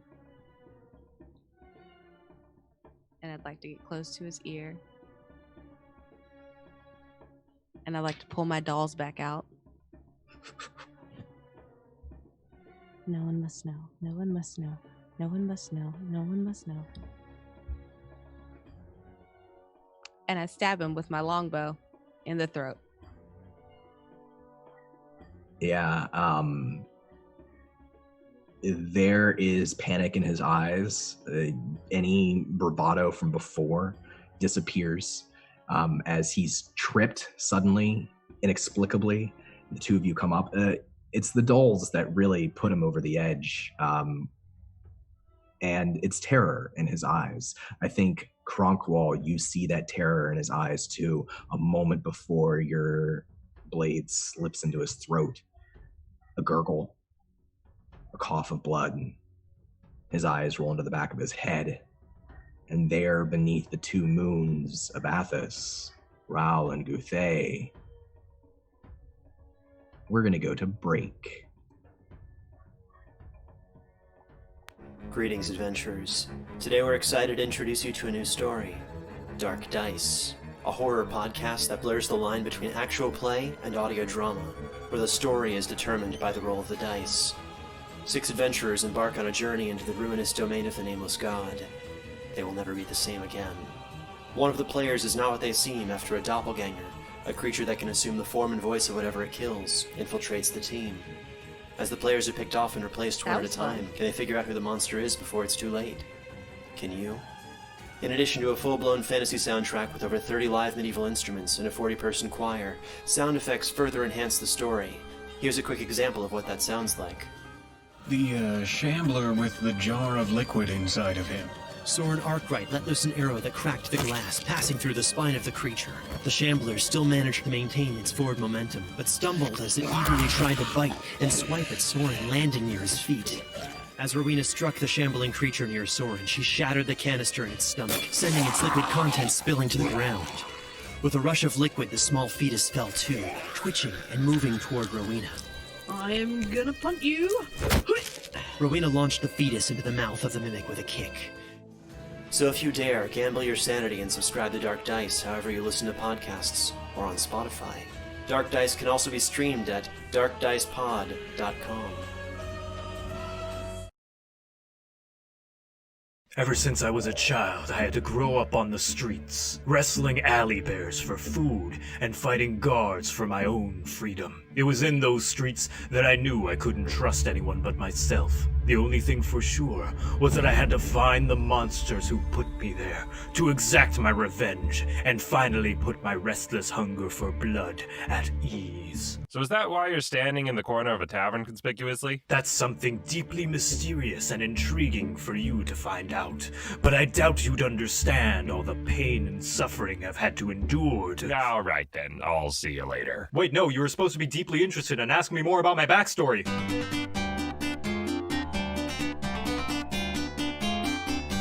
You know what? I'm tired of being another cog in the machine of an adventuring party. I'm going off on my own, following my own creed and doing what needs to be done. That's right, I'm going rogue. Do you get it? Rogues are the sneaky, savvy, skilly-willy utility monkeys of the Forgotten Realms, and the best pick if you're a backseat gamer since it lets you interrupt someone trying their best because they weren't doing it right. However, if you want to Mary Sue it up even more than you already are, you also get expertise so that you can upgrade those proficiencies to anime protagonist levels of ridiculous. Now I know what you're thinking, this sounds a lot like Bard, and while that's partly true, the difference is rogues aren't automatically assumed to be the comic relief. Instead, they're deep, dark, and brooding, 9 to 5, Monday through Friday, holidays excluded because who could be grumpy on Christmas? The other main difference is their unique combat feature, the sneak attack, and because the names in D&D are always inaccurate, you don't actually have to be low to the ground and covered in shit to deal the sneak attack bonus damage, but rather anytime the enemy's just not feeling up to it today and just wants to get it over with. This means if the enemy's being flanked, or if they're laying prone on the ground, or they just bragged about how high their IQ is, you know, things that would make them really easy to stab. You are, incidentally, not very easy to stab since you have a whopping 4 goddamn features dedicated to make you more difficult to pin down than figuring out if that teasing banter you had with your friend actually hurt their feelings or not. You can dodge when it's your turn, dodge when it's not your turn, dodge a giant ball of fire, and even dodge having to pay the bill on a first date. One especially unique trait of the rogue is their exclusive language, thieves can't. Thieves can't what? I don't have the slightest clue, because it allows you to say a whole bunch of jargon that somehow translates into a completely different sentence. Timmy's having tea with the local blacksmith actually means let's go to the temple and steal some of the cleric's donations. Speaking of stealing, the thief archetype means you're especially fast at doing thiefy things, like picking locks, chugging potions, and hardcore parkour. Assassin makes your stabs extra stabby, and you can stab while disguising yourself as a child you saw who you can point to later and say they did it. Arcane Trickster basically turns you into a bard, except less talented or attractive, and allows you to hocus pocus somebody's wallet from 3 miles away. Mastermind is straight up Sherlock Holmes, complete with the assholery and catchy theme music. Swashbuckler won't stop bugging people to 1v1 them. And Scout, which is yet another better alternative to Ranger. Your job is to make sure everybody knows how much better you are at doing everything, because when the going gets tough, you know the party's going to turn to you one day and ask you to please pick the lock on the door to the king's castle because the bard accidentally kicked the guard in the genitals trying to seduce them. And you'll gladly show them all the skills you've learned from growing up in such a harsh and unforgiving environment that was once your home, forcing you to learn questionable means and morally ambivalent beliefs in order to survive. Just try not to cut yourself on that edge while you're at it. And now you know how to play rogue, you're welcome.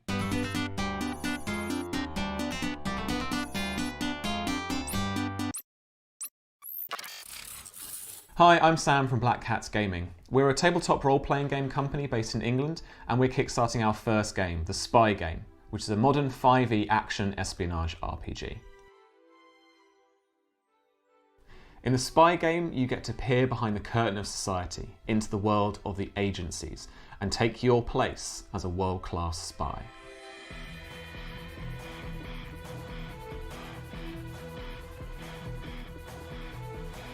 Together with your crew of con artists, infiltrators, and hackers, you can take on global threats or become one yourself. The Spy Game is being developed using the 5th edition Open Gaming License for a modern take on a familiar fantasy gaming experience. You can choose from a whole host of new classes, like the Face, the Infiltrator, the Hacker, or the Technician, and you can use some incredible new gadgets, weapons, and equipment.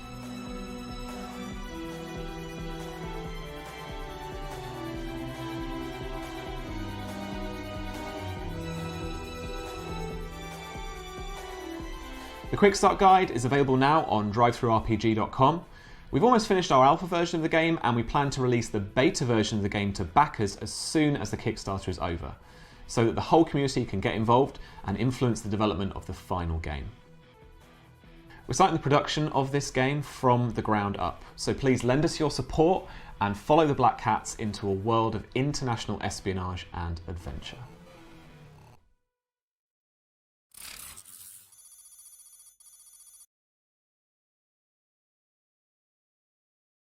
While anxious wives paced widow's walk, scanning the horizon, watching the sea, the warmth of the fireside, guided their creaking ships past the ever-present lighthouses safely into port. Today as yesterday, these sentinels of safety bring gladness to the hearts of the homing mariners.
And we are back. We pick up a few blocks away in the maze from the encounter in the alleyway with Ristar and Marilla. Once again, Ristar, you are proceeding home unfollowed, with Gulag and the other guards going about the business as you asked them to. On your way home, you hear a sound. Sounds like an explosion. Just a boom and the echo of a boom down some side alleyways. It's off in the opposite direction of your home. And you know that Van is waiting for you if he did what you asked. You don't know how long he'll wait. You hear the sound. Marilla, you hear the sound too. This particular street is fairly empty. It's just one of many alleyways. There's a busier street just to the left, a busier street just to the right. Ristar, what do you do? I am confident that Van will wait for me. So I hear the boom. What's the sky like? I mean, boy, it doesn't rain in Ballack. It just hasn't rained in 100 years or something, has it? It's extremely rare for it to rain. There are storms, different kinds of storms, usually wind storms, sandstorms that whip through. Tonight, it's a clear night sky. You can see the stars. There's a little bit of light pollution from lanterns and torchlight. This ain't no normal storm. That's right. I sort of almost lean my head into my neck a bit and go, as a Praetor's work never done. And I change course to beeline towards this new display of foul magic. That requires you turning around. Yeah, that's fine. And I'm going to go a run as well. I'm going to totally see Marilyn. Let's call it as you turn around and you begin to run, and you are a fast runner. Well, I should be clear, although elves in general in Dark Sun are fast, I was something of not very good. I was a bit of a runt of the litter, I suppose. So although I can still run, I'm certainly not the fastest. Okay. I want to do a contested roll here, because you're running, all of a sudden turning around and running right in the direction that Marilla's kind of trailing you in. Give me a perception check, and Marilla, if you want to stay hidden, or if you want to do something else, you can. Fresh stealth. Got it. That's right. Go for it.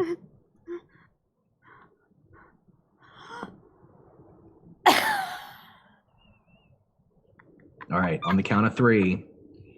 1, 2, 3. Natural 22. 1. Oh! I win. You've been rolling so well all night too. Yeah. He spins around. As Toby said, he spins around and darts off. And Ristar, you see standing there in the shadows, maybe trying to push themselves back up against the wall or hide, get out of your way. Marilla, do you describe yourself right now? What you look like as Ristar sees you? Well, the robes I'm wearing are a little bit dirty now, but unquestionably of a high quality of patrician make.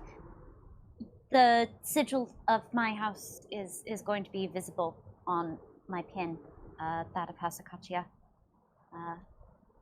And a little bit dirty and very scared. There is the only other notable thing about their appearance or dress is a not work bracelet around their wrist.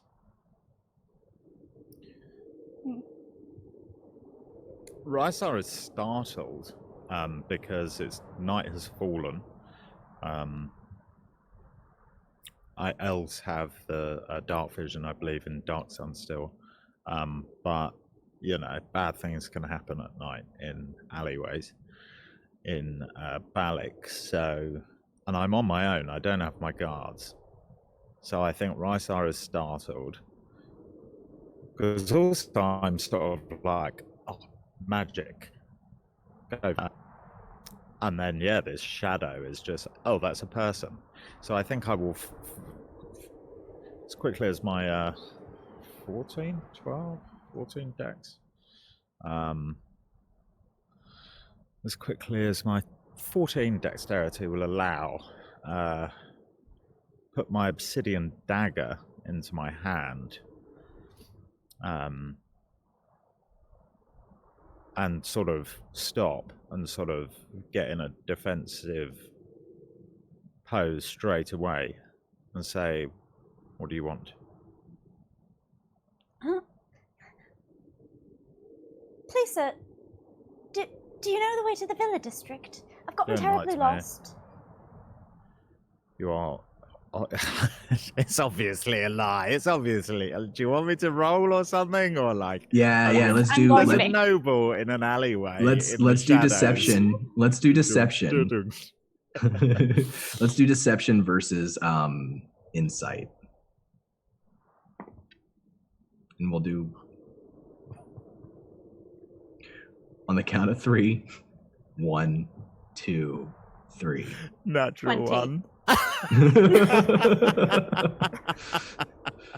So, Risar, obviously it strikes you as strange that they're here. The House Acacia, somebody would be here, but their explanation that they're lost seems genuine. Yeah, I eat that up. Lady Acacia, a lady of House Acacia. Not a lady, but hello. Yes, Merida. Gaius Acacius Merida. Yeah. Forgive my manners. I'm Praetor Rathamir, Ristar, of the Arena District. I don't even know where we are, and I saw your robes, and my father told me if you're ever in trouble in the city, to look for a praetor. Yes, look for a praetor, of course. You never know who could be around in this town. I heard somebody got murdered today. I shall have to investigate that. Forgive me. I was. You heard the noise. I was about to investigate magic, but I do not think it's Was suitable. that magic? It wasn't thunder. I believe it was. Yes. I'm not sure if it's a place for noble of your great family's esteem to be traipsing through. Perhaps another praetor is in the area and will apprehend the foul spellcaster. Would you care for me to accompany you back to your house? Oh, please. Thank you. I would appreciate that terribly. Of course. Are you well? You're simply you heard there was a murder, so you're scared, and you. Do you know which way it is? I mean, these are winding streets. Do I know where I am? We're quite near my home, aren't we? Ish. You're familiar with the area. Okay.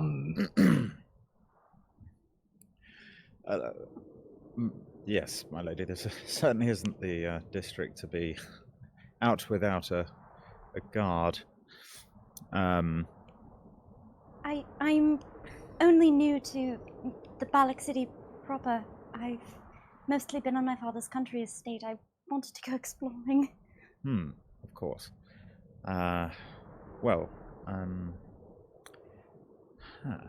Does your do I know if the family has holdings in the city or Don or? Yeah, absolutely. So House Acacia. Okay. This is worth just mentioning quickly here. Let me pull these up in our Roll20. There are a number of great merchant houses in Ballack. You have House Acacia, which is one of the oldest houses, and notably, probably historically the most loyal to Caesar. You have House Sereno, which is the newest great house. It's an elvish house. You have House Wabir, which is probably the wealthiest house and most diverse house currently. House Tomblador, the second wealthiest house, deals a lot with the Criterion. They find strange beasts, sell strange beasts. They also sell weapons. They trade in shipwriting.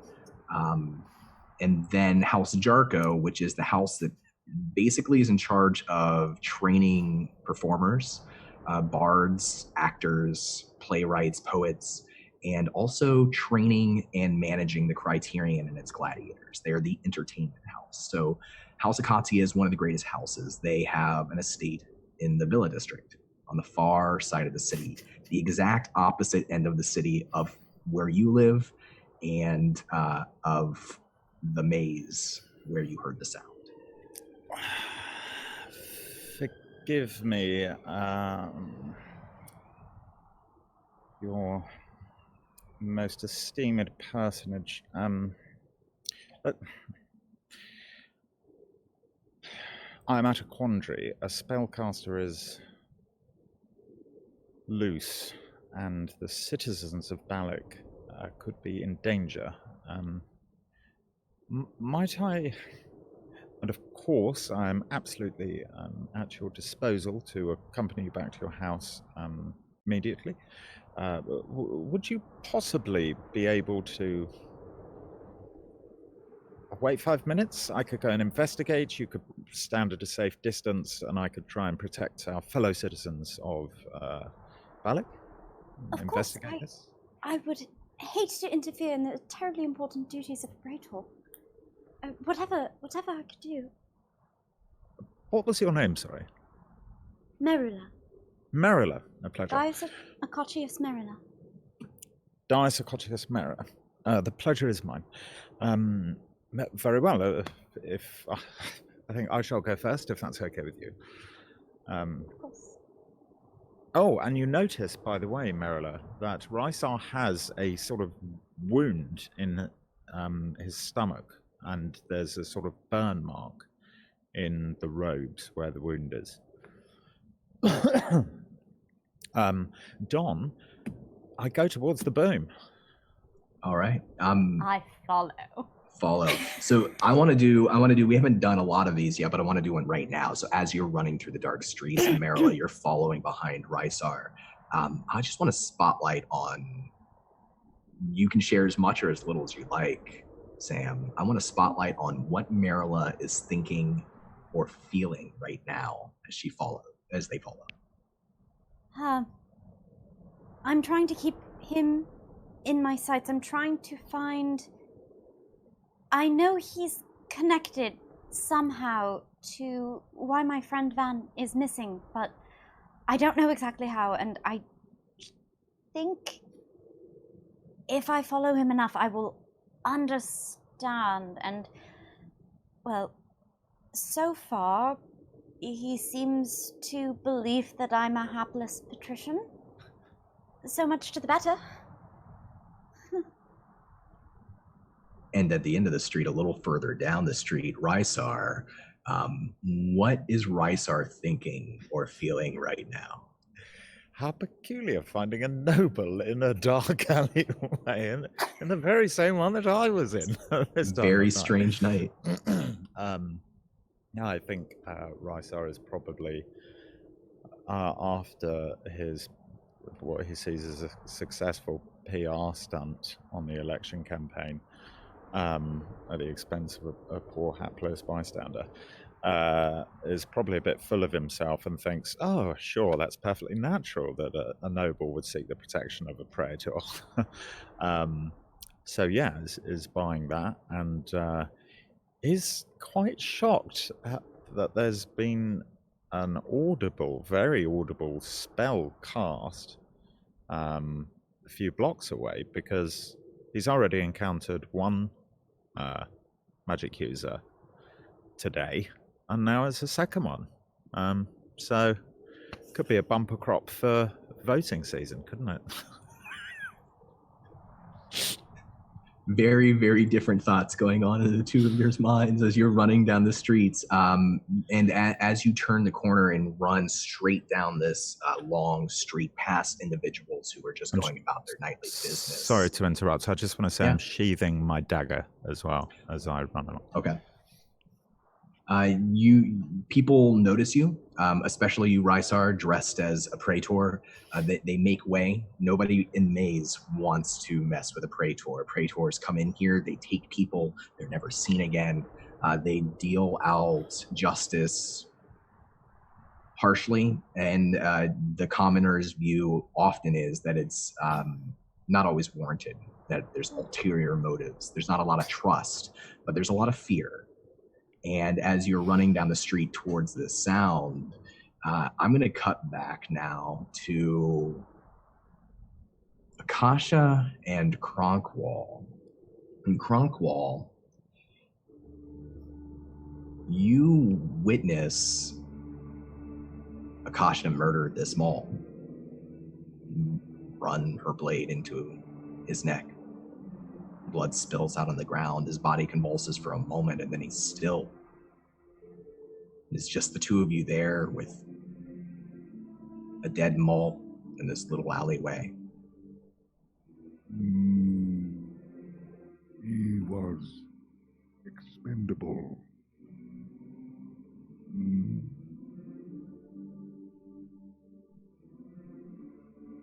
You are safe? I am. Are you? And she once again straightens up, puts her dolls in her pocket. I think that there are some things we need to discuss. All right. Here. Maybe we should start to walk a little further. Do we leave the deceased? He'll be okay. I don't think so. I mean, in a general sense. Come, let's go. All right, friend. Friend.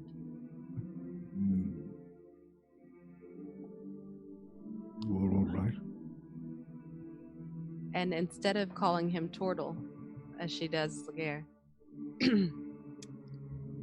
Kronkwall. I see that you do like the sound of your own name. I've noticed that. Kronkwall is I. Yes. I'm not necessarily who you think I am. Don't really know you. So all right. Well, I assume once you've thrown someone into a ship, then you're pretty bonded.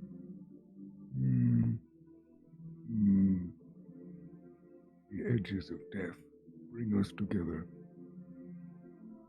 We do share that bond. Sorry about the murder. So... Expendable. Exactly. I'm so glad we had that conversation earlier. I am actually a noble, if you will. Noble? Yes. In our town, there are various families that are high-powered and influential, shall we say. Like a merchant house? Yes, exactly. We have wine. So, I need you to not tell anyone about the situation with the ship.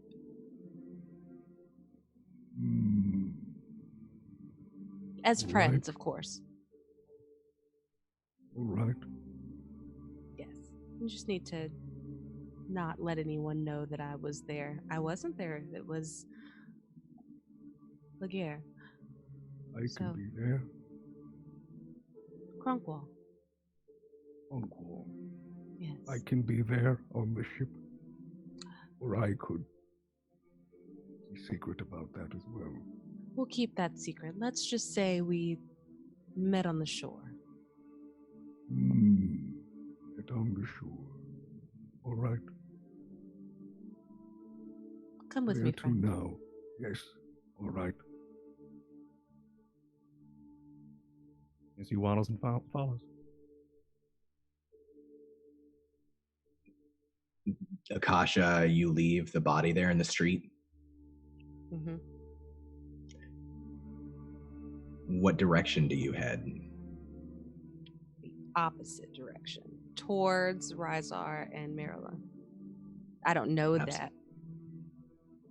But, so what we'll say is, are you heading, is your intention to return to House Sereno, or are you heading elsewhere in the city?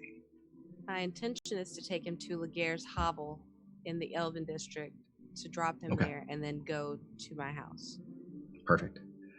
So you head towards one of the major stretches where the taverns are, open storefronts that stay open late into the evening. And the maze it's a crowded area, and you can see it just ahead at the end of one of these alleyways, about 60, 70 feet ahead of you. And right as you see this stretch, which you know will take you to the Elven District, Ristar, the Praetor of the Arena District, turns around the corner running in the opposite direction, running straight towards you. Marilla trailing a little ways behind, moving through the crowds out on the busy street. Ristar, you move down this alleyway in the direction of the sound, and you see Akasha and Kronkwall. And one more time, let's describe what Akasha and Kronkwall look like right now after their journey from the Silt Sea, after everything they've experienced. Akasha's face is still dirty. Her gowns are torn a little bit more since the situation in the street earlier. And might I stick out my foot to trip Ristar so that he doesn't get too close to the body? Let's say that you've actually turned a corner and you've gone down a couple of streets, so he can't see the body yet. I want to stop him from seeing the body. Okay. So is Ristar, as you see them, are you running past? Are you continuing to try to find the sound? I will say that, and Kronkwall can describe how he's acting in the scene. I will say that a turtle is not common in the city. If it's okay with you, on Ristar's travels, he has seen turtles before. I would think so, yeah, especially out in the wilderness along the shore. You could. I certainly very haven't. rare. I sort of skid to a halt. Hello. Akasha. A turtle. This is possibly the most bizarre night I've had in a long, long time. Kronkwall. Kronkwall, is that your name? Kronkwall is I. Ristar is I. Pleasure to meet you. May I speak to my dear friend Akasha for one minute? Akasha, are you okay? I heard some sort of spell casting going on around here. Are you attacked? I had an incident earlier in the street, and I thought I might have been slashed, but I believe that someone used magic on me. Who are they? I shall take them into custody. There were some rogues on the street, just a little bit here, just some random vagrants, it would seem. I'm sort of looking around and maybe just like comically, accidentally looking at Marilla for a sec. Yeah, so Marilla, describe how you enter this scene. Marilla is hanging just a little bit back because this doesn't seem to be what Ristar said he was going for. It certainly doesn't seem to itself be that terrible magically induced boom. But I am edging closer and closer, and really particularly towards Cronqual, because I've never... I've read a little bit, but I've never actually seen. Hello. So I haven't spoken yet, but I'm getting closer, and my eyes are the size of dinner plates. So are mine, but that's just literal anatomy. Oh my.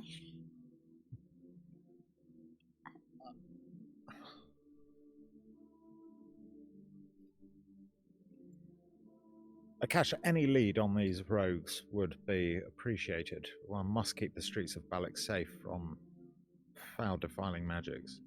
You have a tarry problem. Tarry? I do Raptor. believe. I do believe they went in a couple of different directions, but as I was leaving and I heard that big boom, I think that's the one that hit me. Are you injured? I'll be just fine. Just a little bit of pain. But one thing that I did hear was a scream. It sounded like a man as we were walking away. So, you might want to send someone to check that out. I don't want to go back. Well, what could I do? Of course. A scream from where? Sorry. Gosh. Just the direction we've just come from, right around this corner. Okay.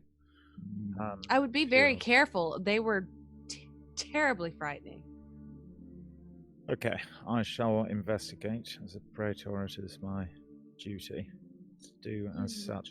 And you're so good at it. I'm really looking forward to my house supporting you in the upcoming election.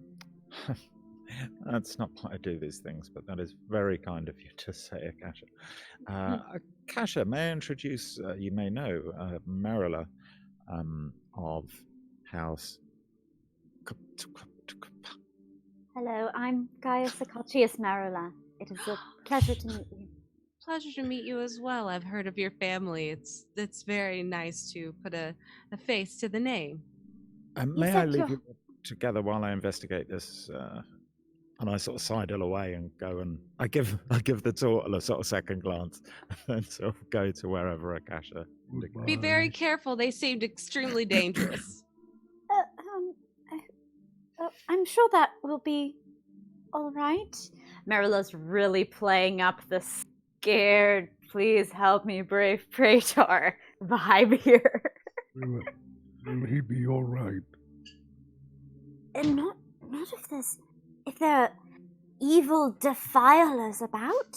Should I protect? Surely that's dangerous. I'm sure he said he was without his guard, so surely he's in need of protection. Ooh. Should I protect? He asks again. Akasha? Well, Yes. Why don't you help him out, Cronqual? I'll speak with Marilla. All right. Remember, things just happen sometimes, and friends protect friends, correct? The wind blows, but we don't know in which direction. But we must blow with it. Lovely. All right, so waddles towards. He waddles back because Cronqual knows where Ristar's going. Let's stay here with. Help him. It's this way. Let's. Oh no. Let's stay with Akasha and Marilla for a second here, and then we'll move over to Ristar and Cronqual. So Cronqual turns to follow Ristar off, and it's just you, Marilla, and you, Akasha, the edge of this busy street, alone in this little alleyway. He's not gone far, is he? He promised he would accompany me home. Oh, no worries. And if worse comes to worse, then we'll make sure that you get there as well. You'll be covered on all ends. That's very kind of you, my lady. Akasha, you said? Yes, Akasha of House Sereno. And Akasha has this extremely odd, calm, diplomatic demeanor for someone who just shanked a dude in the throat. I have no idea about that part. I just see how lovely and calm she is, but am definitely looking over your shoulder now and again with the like, there's someone else who's left my vision. I want to see when it comes back kind of vibe. Do you know the Praetor well? We actually attended school together, so we have a little bit of a history. A good one, I hope. A history. I understand. I'm sure you've noticed his brusque demeanor. Brusque. Yes. That's brusque. That seems like a word for it. Brusque. And Flashing Akasha back to the push out of the tower. Yeah, brusque. And at this moment, Akasha has her hand in her pocket, and one of the dolls is slightly out of her pocket. She goes, "Not now." Do you... Creature in there? No, I'm not sure what you're talking about. Oh, well, I have a friend, a little animal friend, a bird, who comes and visits me. Sometimes I've wondered if maybe go back to the pocket. That's all. I didn't mean anything by it. I'm sorry. Why do you keep looking at my pocket? Well, I thought I saw a little...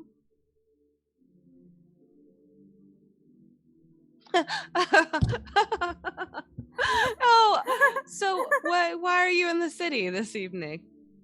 Oh, well, I'm new to the city of Ballack proper. I've mostly been on my father's country estate, and I was exploring. Exploring. I found myself just a little lost, and Ristar was there. And he said to take me back home. I'm afraid I don't know these streets half so well as I would like. He does have noble intentions, that one. I'm sure. Hmm. I have only just met. Be careful. Oh, yes, of course. Always. You know, just looking out for others. It's kind of my thing. What do you do in this city? Are Sereno merchants like my family? Yes, my grandfather is Atlas of House Sereno, and he is in charge of the wine trade here. So we're quite comfortable. But we, yes, I actually am a counsel in the courts. And I am also a cleric, so it's my job to heal and hear. That's incredible. I'm very accomplished. Evidently, I wish I had half so much talent for politics. It is prerequisite in my family and seems to have passed me over quite entirely. You're delightful, aren't you? That's very kind of you to say. I know. Do you think they'll be long? I think they should probably meet a surprise end soon. And right as you say that, let's cut over to Ristar and Kronkwall, a few blocks away. Tell me, is there any conversation happening between the two of you? I don't think Kronkwall caught up with him. I think he's still just trying. He's much slower. Yeah, he's trying to catch up with him. Okay. I'm a loper. I'm 7 foot, so I probably sort of quite gangly get there quite fast as well. I'm a bit. Ristar is a bit sort of wary. I mean, I'm not a big fighting elf. I usually have guards for this sort of stuff, and I'm injured, so I'm like. So You what's probably, what's like, your left approach, and then- Ristar? How are you wearing? So, I mean, are there bystanders around? Are there Not civilians? in this area. This is this like broken down. The buildings here. I described them for Akasha and Kronkwall before, but a lot of them are boarded up and just abandoned entirely. A few of them have lights on in the second story windows, but not many. Okay. This is a bad area of town. I am holding my staff in a sort of wary, sort of defensive position in front of me and approaching the alleyway, if that's where Akasha directed me to, very warily, and I say, "This is Praetor Rathamir of Caesar Androponus. Identify yourselves in the alleyway." Roll me a perception check. You see in the alleyway without needing the check. That's another 19. I've got so many 19s tonight. It's been one or the other, like back and forth. I think I hear behind you as you call out, Kronkwall. What? Kronkwall is I. As he tries to catch up. Ristar doesn't poop himself. I promise he does. That's good. But hearing Kronkwall behind him does scare him because he's on high alert at the moment. So, Kronkwall, you said your name was. Please, if are you a warrior? Are you a fighting turtle? I'm here to protect. Well, that is good to know, Kronkwall. I thank you. So what do I see with this 19 plus stuff perception check done? So down the alleyway, you see close to you in the middle, a Maul wearing hide armor studded with bones on his back, throat sliced open, one of his hands still kind of gripping his collarbone, but his eyes are rolled in the back of his head. He's already starting to change color a little bit. Pool of blood. Beyond him, you see rags, look like blankets, laying in the side of the street on either side against the wall. Little ceramic cups that look like the kind of cups that a baker would use to gather ceramic pieces to get coin. A broken, and with a 19, I'll give you, there's a broken bone dagger, a triangular dagger, very, very crude, just laying down at the other end of the street, the far end of the street, towards the harbor. It's broken, did you say? Mm-hmm. Okay. I'm going to say, Kronkwall, will you attend? Will you come with me? I wish to investigate. He picks up the pace only a little bit. Thank you. I want to go and sort of... first I want to see if the mole looks like they've been injured by any kind of spell damage. Okay. Give me an investigation check. Yeah.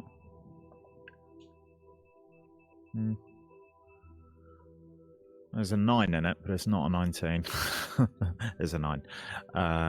Plus investigation. 13. Lucky for some. So there's a number of wounds here. Part of his cheek has been crushed in, probably from the force. You can see an imprint that might be his head against one of the walls. His throat's been slit.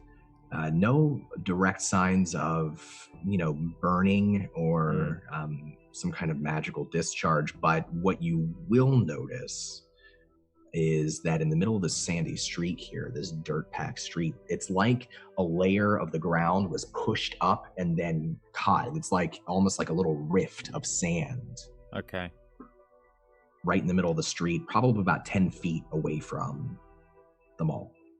Can I have a look at that? Because I mean, I heard thunder. I'm assuming maybe there'll be some sort of electrical burns or something in the sand. I mean, I'm not really certain what I'm looking for, but I'm just trying to investigate the scene. You can give me whatever kind of check you want. Cronkwell, what are you doing in the meantime? Because you're watching him investigate this scene that you were witness to. Right. I think as he's investigating it in the silence, Cronkwell breaks the silence by... What does praetor mean? I got an 11, Dom. Okay. I was using Arcana.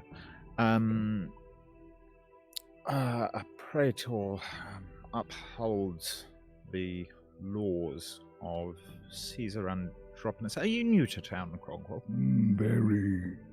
Yes, you don't see many turtles in Ballack, I must say. And may I say, it's a pleasure making your acquaintance, even though it's been brief so far. I don't see many elves in the sea. Silt. Well, we don't like the Sea of Silt. It's, quite hazardous, isn't it? But, yes, we stick to the deserts, mainly. I think you still see Cronkwell with like a layer of dust still on him from earlier today, untouched, except for probably a scuff on his shell earlier. Are you injured? Do you require assistance? I'll be okay. Very well. Yes, so this, for instance, investigating crimes, the illegal use of foul magics. This all falls within a praetor's responsibilities. Ristar, as you're having this conversation and you're continuing your investigation, you can't be sure. You can't be sure if defiling magic was used here or not. It's a sandy street. The shape of that mound in the center of the street, you feel like it has something to do with whatever happened. No signs of burning or electricity. But looking up to the first story window, or the second story window up above you, as you're having this conversation, you see that there's a plant in the open window and its leaves have wilted. Either recently, could have been a long time ago. I want to, without trying to obviously go, I want to sort of subtly register it and then look away and carry on looking around the ground. And say, Cronkwell, quite quietly, Cronkwell, I wish to investigate the area, but it may be quite dangerous. I would not want you to put yourself in undue harm. If you're willing to accompany me, you would certainly be paid, and moreover have my gratitude personally. Would you be willing to accompany me? Fine. Thank you. Can I sort of... How far away are Akasha and Marilla? Just a couple of blocks away. You could go back to get them. You could continue on. Basically, in one direction is the marketplace beyond the maze, and in the other direction is the harbor. You've been moving in the direction of the harbor. They're a little closer to the marketplace. Okay. I kind of just want to get up into this space up there in case there's still a perp in the area. So I want to investigate up there if I can get into the building with Cronkwell. Yeah, you can go looking for a door and a means up. There's no doors on this back alleyway, but maybe if you follow the building around. Yeah. Nothing happened in there. I've seen something which I wish to investigate. Something suspect. Did you see the plant. Try and be subtle. There's yes. there's a plant up there which is Don. It looks wilted or ashen. This entire street is covered in ash and sand, so it's kind of hard to tell. It's defiling. That's my thing. I was like, oh, hang on, is it just like a pot plant that's sort of wilted because there's no water? I mean, it could be. That's the thing. It is with an 11. You're not sure. It's definitely going to be an unkept houseplant. Yes, do you see them? Unsubtly. Yes, thank you, Cronkwell. That could be a...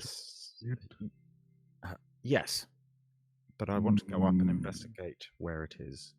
Okay. I close my eyes, and I picture... I think we are taken on a small journey just across the Silt Sea to a grove that houses some of these plants. Maybe we see kicked up dirt, caked sand, maybe some clay, which is which is super foreign to the silt and dust that we usually see around Ballack, but a caking of this clay and some of these plants naturally forming.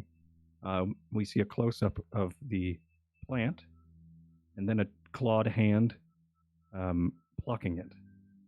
And then the camera snaps back, and in Cronkwall's hand is the potted plant. Yeah. I use telekinetic hand. Yeah. Curious This is one of curious. Yeah, and it's not magic. It's just not there in one moment, and then it's there the next moment. Yeah. Thank you, Cronkwall. I have a look at the plant. Is it? What do I think now? It's up close. There's no ring of ash around the base of the plant. You can't be sure why it wilted, but it doesn't have the telltale signs of defiling magic. Okay. Something definitely strange happened here, but you've yet to pinpoint proof of defiling. The light on upstairs, or the light upstairs is off, unlike a lot of the second stories around here. There's an open window, but no light. Okay. I would like to continue this investigation, Cronkwall. Shall we find a way up there? You're too heavy. Excuse me. As the plant starts to float back up.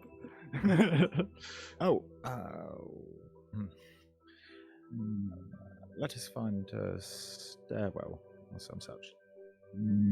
Practical. Practical indeed. Yes, I guess I look for a stairwell, maybe with Cronkwall. Cronkwall, you're going with Ristar as well? Cronkwall will protect. So as you go looking off, let's cut back again to Marilla and Akasha, several blocks over. It's been probably about 15 minutes now. Without Ristar or Cronkwall returning, you've been here, you've had a conversation, and you can hear, the music of spilling out of a nearby tavern on the street beyond, the people out there. Some of them stop and kind of look down the alleyway. They don't linger too long. It's not good to linger in this part of town. But let's cut back to you. It's been 15 minutes now, and neither one of them have returned. I'm a little worried. I shouldn't imagine the business of a praetor should take too terribly long. They're very efficient.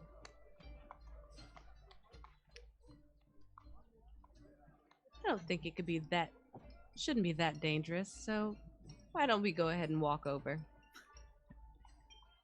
I'm sure any danger is long past. Of course, my lady Akasha. I trust your wisdom. You're ever so much more familiar with the city than I. Let's go. Come with us, come with us. Thought I heard something. Yes, they went this way, didn't they? Yes, let's go this way. Follow me. I'm pretty sure I remember where we saw them. I'm sure to be attacked by defiling mages. One couldn't soon forget. No, it's not something you'd forget easily. I'd remember exactly where it was. Let's away. Of course, yes. We are lying on such a bed of lies right now. So many lies. So, Akasha, you lead Marilla through the alleyway a couple blocks over, back towards the body of the mall. And let's say that you see at the end of the alleyway, right as you're arriving, that's when Ristar and Cronkwall, you probably don't see Ristar, you probably see Cronkwall going after him, turning the corner to head up a flight of crumbling stone stairs. They are going the wrong way. They are going the wrong way. You know, it seems so strange that. What, do they think the mages would be up there? Let's go find out. Yes, of course. I'm following you. And we start to head towards where they are. Are you trying to catch up, or are you trying to stay a little bit back? I'm trying to get up there so that I can continue to send him in the wrong direction. Gotcha. So you're trying to catch up then. Continue to see him and tail Observe. him, which this is currently the best way to do. And I'm learning ever so much. This has been a very informative tale. So we'll say that you're able to climb up the stairs. Ristar, you found the door that you're pretty sure leads to the second story of this home along the outside of a little atrium, just a shoddy little atrium covered in trash. And it's a heavy stone door, not locked, but not open either. There's no light spilling out from underneath the door. I would like to listen at it. Roll me a perception check.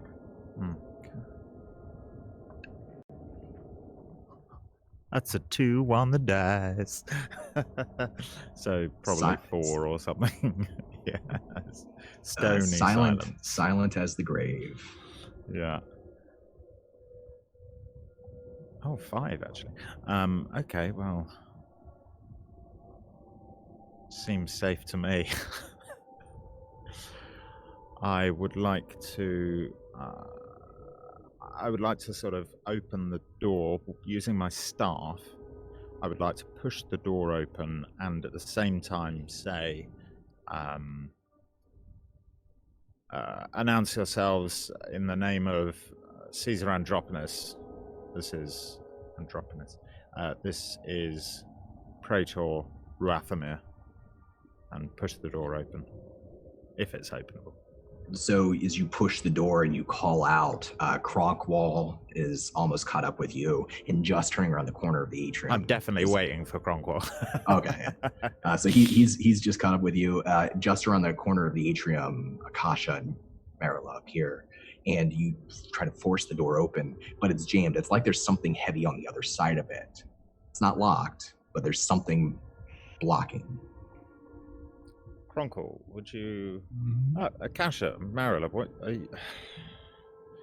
Just came to see if you needed any assistance. That is very kind of you, Akasha. Cronkwall, you're definitely the strongest here. Would you be able to... Akasha, do I know you're a cleric? Yes, Okay. it's Gosh. part of my. And so, for some background for people who are watching the stream, clerics are rare in our version of Dark Sun. They're not. Their magic doesn't come from gods. There are no gods. They draw their magic from the elements themselves, and they are looked to sort of by many as miracle workers in a way. Their magic isn't as feared by, especially by the people living in the major cities like Ballack. Their magic isn't as feared as defiling magic, but they are rare. Akasha, the miracle worker, you should stand back, for your talents are too wonderful to waste in a mere kicking down door situation. Cronquil, will you please? Is this your home? In a way, all of these places are the home of the Great Jarl. Oh.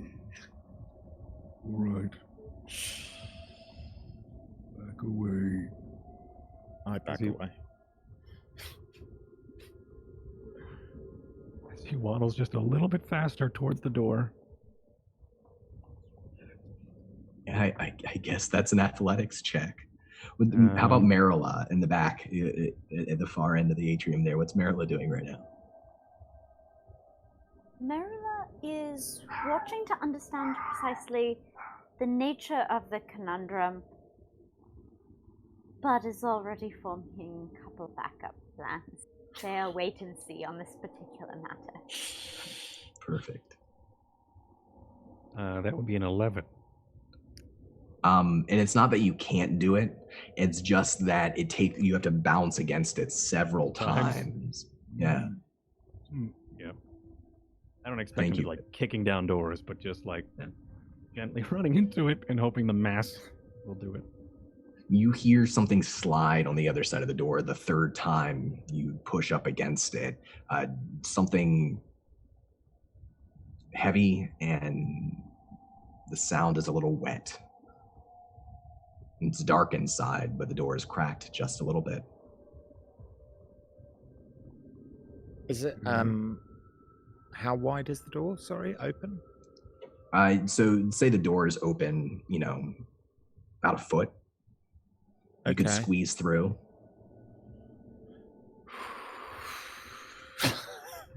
I'm very tiny and can squeeze very comfortably. I'll wait here. I mean, I would love Marilla too, but I think with the job descriptions of noble and praetor, I think I've got to go and throw myself at it, really. But I mean, if you slip through. Marilla is edging up. I don't think they're going to move without at least catching eyes of the, I'm here for this if you're cool face with Ristar. They have learned, make no sudden movements around Ristar.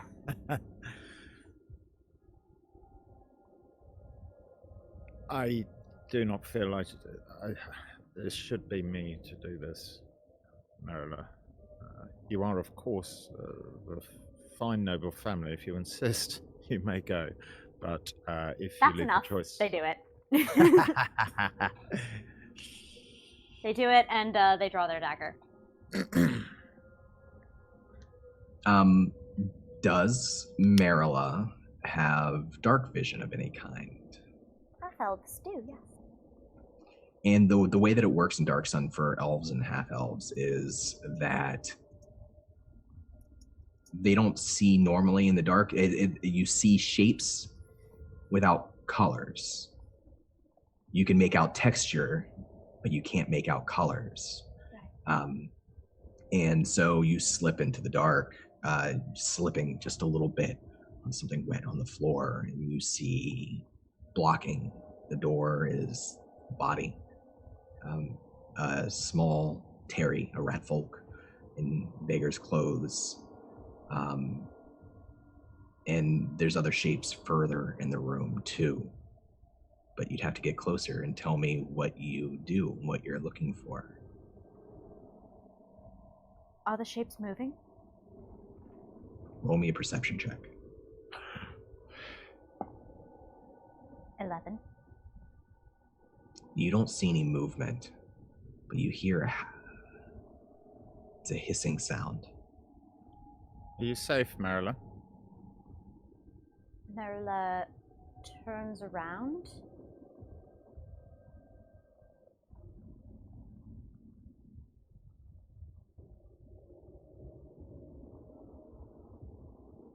And then they turn back around, and they're going to slide into the shadows a bit and keep the dagger at the ready as they try to take it. You slip further into the room. You see a second body, another Terry. But this one's not alone. You see slithering out from underneath of it through a pool of blood, 4 small snakes streaking, leaving a streak of blood across the floor. And you see a larger snake, its mouth open up wide. It's still only the size of maybe a boa constrictor, but its mouth is open much, much larger. And it is devouring the second corpse from foot up towards knees. Nope! I would like to exit this, having done reconnaissance. I would like to back away from her. Roll me a dexterity save. Are you leaving the room or are you heading back outside? 19. 19. I'm headed back to the rest of people with a 19. Yeah. You slip on some of the blood and slide across the room and catch yourself against the wall, and you're able to slip back out. Biggest snake I've ever seen is in there, and it's eating a body. There are 2 bodies in there, and the snakes, there are little snakes there too. There's so many snakes and blood. The blood is all over the floor. It's slippery. I almost slipped and fell and was eaten by Are there any citizens alive in there? I didn't see any, no. Just As Marilla says no, Ristar just sort of leans past with his long body and just starts to pull the door closed. Ristar, as you close the door, it closes a lot easier than it opens. You hear just a subtle hissing from within the room. What's to be done about that? That snake was enormous. I shall call for reinforcements to exterminate the pests. Thank you, Marilla. You have done Ballack a service. You do your family proud. Thank you, my Lord Proto. Marilla backs against the wall and just slides down a little bit. I think they've gotten just a little... Have you ever considered... Sorry, Cronquo, please. Are you alright? Yes, it's just... I've never seen such a thing. Dangerous. Well, it was... The snake was eating a corpse, so I suppose it wasn't to me. Your kin as well. Oh, no, this is not... No. Oh. The bodies, what? Who were they? Anything identifying? Were they humans, elves? Terry, Ratkin, did I happen to see any magical things that would be familiar to me? that. Sure, you can give me right now. I'd never mind doing like retroactive checks like that. So you could give me like an investigation or an arcana or whatever you think would be appropriate for your character here. 25 investigation. There's a 19 for me too. So there was something alien about whatever you saw in the room. The snake's mouth was wider than the snake should have been capable of stretching it. A snake that small shouldn't be able to devour an entire terry. But there was nothing you saw or felt like magic, not like any kind of magic you've ever experienced.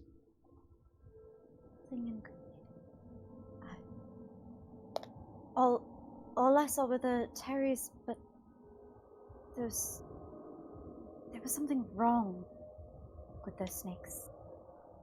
That mouth shouldn't have been able to open so wide or eat an entire creature that size. It was unnatural. I want to know in this moment, before Ristar responds, I want to know what's Akasha. How's Akasha reacting, or what's she doing as this conversation continues?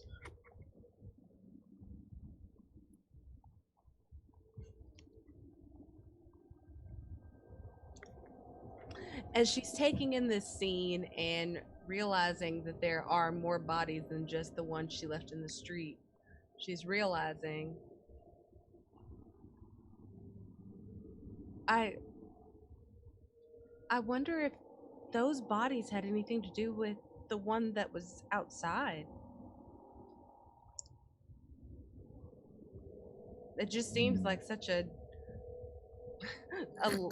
weird coincidence that there would be a body in the street and bodies just left upstairs. The two must be related. I didn't see anything when we went to the building. It was right there. There was a mall in the middle of the street. I thought it was in the alleyway. Yeah, in the alleyway, yeah. You did mention rat folk. Very problem. I will summon reinforcements. Do you wish to leave with me, or everyone? I think that sounds best. I think we should stay close as well, Kronqual, don't you think? We'll protect. Yes, you protect. I investigate. And Merila very gratefully slides her hand around the elbow of their protector, the Praetor Risar Rathamir. We'll go wherever you go, Lord Praetor. Risar sort of is completely unused to contact, physical contact, so sort of looks down and is a bit like, is there a dagger down there or something? Or Blink, blink, blink, blink. Thank you for your aid, Merila. You do your house proud. You should consider, perhaps, a change of careers. The Praetors would be lucky to have you. But I'm sure you're destined for greater things on your council route. Merila blushes and doesn't say anything. Let us go and summon some half-giants and such to deal with these den of vipers. So this is what I like to do as a montage scene as we kind of pan up away from this building, away from the room, the mysterious room, and whatever happened inside of it. I want to go around and find out what's the rest of the night like tonight for each of us. What is the rest of tonight like for Ristar and for Marula? Let's start with the two of them together because they're leaving together at the moment, right? Do you want to go first, Sam? Well, Marula's very much following Risar's lead on this, and now they have a name. They have a lot more intel that they can go off of, and frankly, the most important thing is not to make him suspicious. So if Risar starts to steer them back toward actually taking them to the villa, they will let him do that, not least so that the Praetor can make the excuses to their father. That's smooth. That's so smooth. So Ristar, what's Ristar's night like? What remains on his docket? Yeah, I mean, he definitely he would fulfill his obligation to escort the noble back to the safety of the noble house, but then would be in something of a hurry to get back to his own house to find Van. Okay. And Marilla, is when Ristar takes you home all the way across town, the lights in House Acacia's manor are off. Not even the personal quarters of the lord of the house are on. They're just off, which is somewhat unusual. Usually they go to bed early in House Acacia, but maybe not this early. But the door's unlocked. I would very much offer to go to the door with Marilla, but obviously take the noble's lead. I'm basically just a cop. Absolutely accepts again in the spirit of if we're meeting, if my father gonna yell at me, then it's the Praetor. Hey, Daddy, I had the cop escort me home. And so you go in first then? I think Ristar could certainly see a little bit of confusion on Marilla's face, necessarily expected, as the door opened and sort of came very quickly, looking for someone, servants, anybody. And maybe it's the deja vu of that last room, that room on the atrium with the snakes and the bodies. Sounds like there's hissing for just a moment. And then a servant steps around the corner with a glass of something in their hand, taking a sip, and they look up. They've got a small candle in their hand, and they look up surprised and almost drop the glass, the mug. Marilla. Good to see you. I got home late. Ever so sorry. Is Father too cross? And for a moment, she stops because she's looking up to Ristar. There's a Templar, or a Praetor in the house. And she stammers a little bit and she says, he was, my lady. He was very cross. He sent everyone to their rooms for the night. I shouldn't even be out, but I was thirsty. I would maybe try to avoid him tomorrow, just until his mood settles. You know how he can be.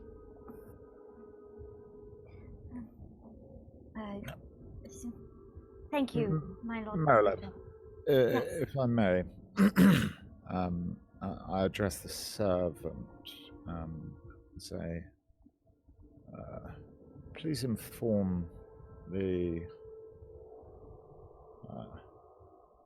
lord of the house. Is it lord? Lord Lucius.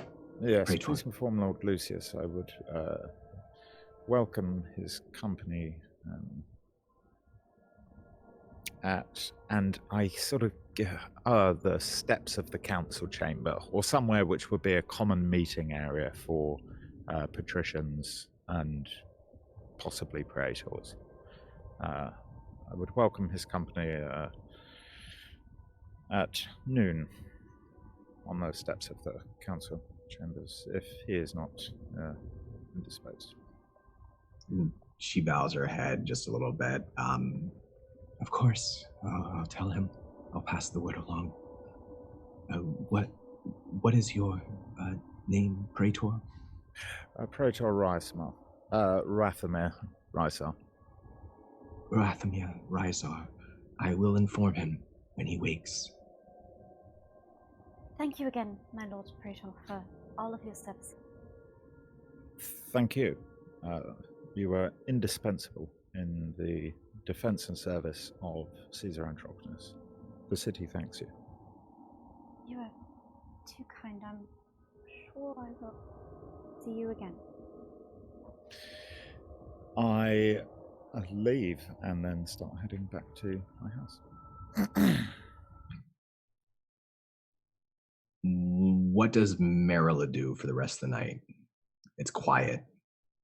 You know that the Lord, when he can sometimes be very rational, almost too rational, almost frustratingly so, but when he is stirred to anger, he tends to take it out on others around him in controlling ways. That's his outlet. I would like to sneak absolutely as quietly as possible up to my quarters. I would like to see if my blackbird Corey is there.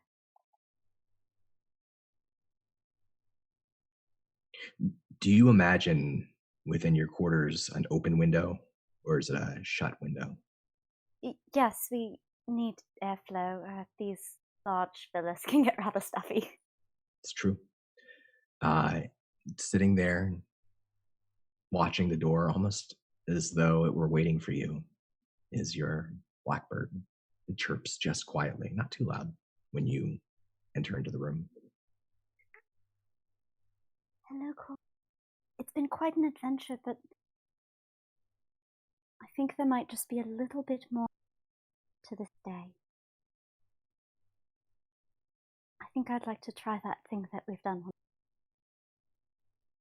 I have someone I would like to follow.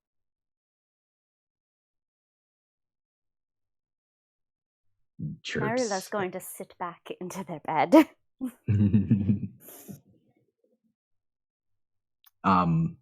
What do they do?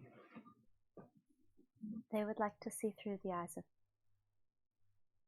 and send that familiar to follow Praetor. You can hear the chirping from across the room one moment, and the next moment it's as though it's coming from your own mouth. You can see the window there, that sliver of moonlight from outside coming through, and then the next moment you're bathed in the moonlight and you're lifting up into the air. And from the bird's eyes, you can see Ristar down below, following the long walk home.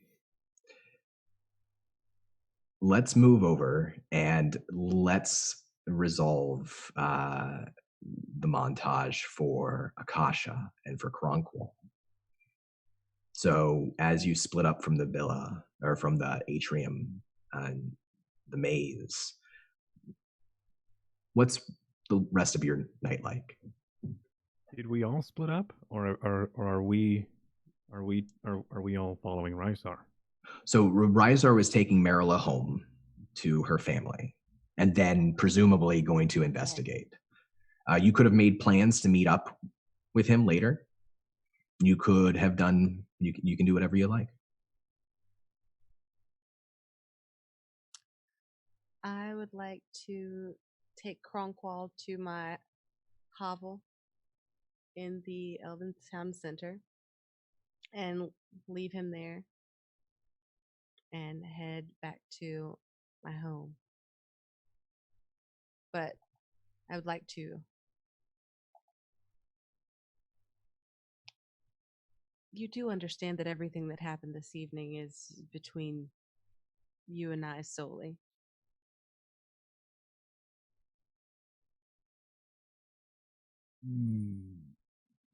All right. You're a great confidant.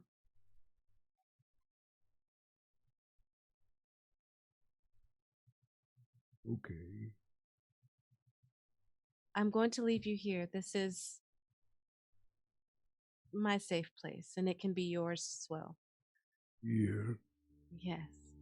Consider it your home for the time being. What does it look like?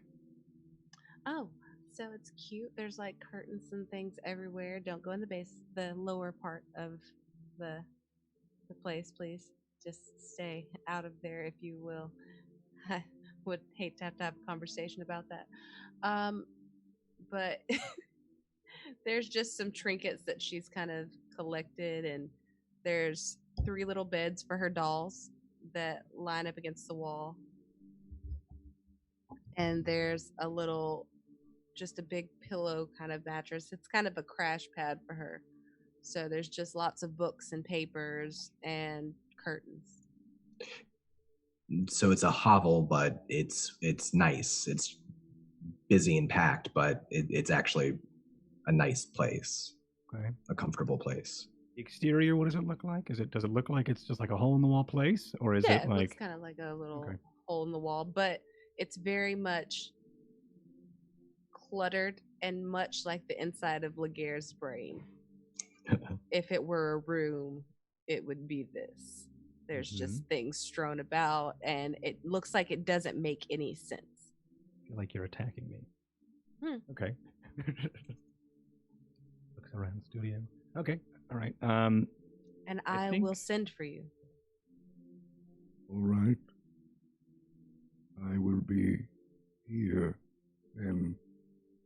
And I think you see he sits down, like after like a long day, and he kind of, but the way he does sit is kind of just like a rock, and then you hear like the knocking of his shell hitting the floor, and then he places, and he tries to upright himself, and then he places the staff next to him, and then for a moment he closes his eyes, and you see all of his extremities go into the shell, and the shell just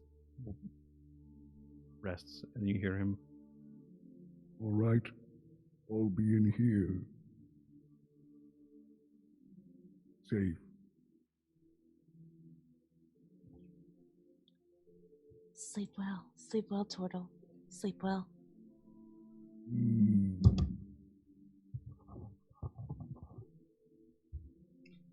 And Akasha, is the plan to return home and send for Kronkwald the next day? Yes, to actually send for him as myself. As an honored guest. When you return home, House Sereno, unlike House Acacia, there are still people milling about doing business. It's a little closer to the elven markets where most of your trade is done.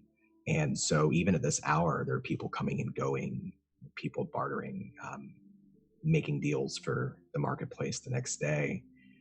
Do you want to describe how you imagine your actual manor to look?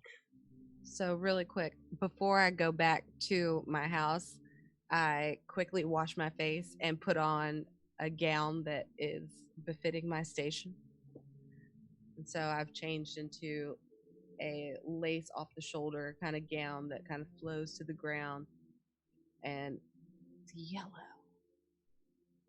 like a golden yellow off shoulder, long. It's great. And I prepare myself to go into our, one might use the word palatial home. And we are one of the few families that has a small succulent-esque garden because they can survive in the dry heat. It's kind of one of our luxuries. And take a deep breath, and I walk in. And people aren't surprised to see you walk in, and they go about their business. You don't see Atlas, at least immediately. You know from experience that your grandfather, if he's not asleep already, then he might be in his private study. Servants greet you and bow to you, of course, in passing as they go about carrying, cleaning up food and doing their nightly chores. Mm-hmm. Yes. Good evening to you as well. Good evening. Good evening. She's kind of shifty a little bit. So she makes her way inside towards her grandfather's study. The door to the study is open. The study itself, it's not like a library. There's just not that much paper in Athas. Libraries are rare, even for wealthy families. It's more of a workroom. Stone art and crafts created by Atlas over time, things that he prizes. A few books, a desk. And currently, he's sitting at the desk where a lamp is lit. Sort of staring out the window, you can see the rays of the moon coming through.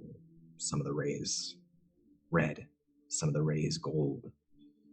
And he's whittling away, it looks like in his hands, about the size of a hand, a ship, like a silt skimmer. He's whittling it with a stone knife out of a piece of thick, dark wood. He glances up as he sees you approach, gestures for you to come in with just his head.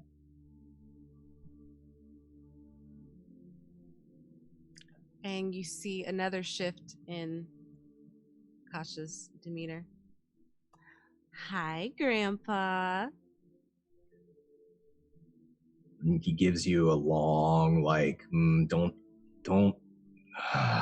He lets out a sigh. Where have you been, Akasha? It's been days. I had business.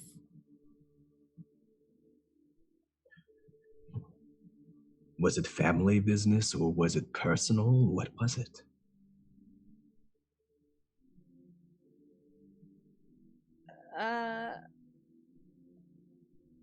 Both. Continues to whittle. You know that in just a few days the elections will begin. The people who control this city will either fall from power or raise to power. I need you here, Akasha. I can't deal with these incompetents in the house. I need you. I will have you know that I was on a very diplomatic mission.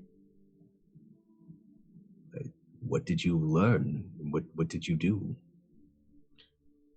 I bumped into Praetor Ristar.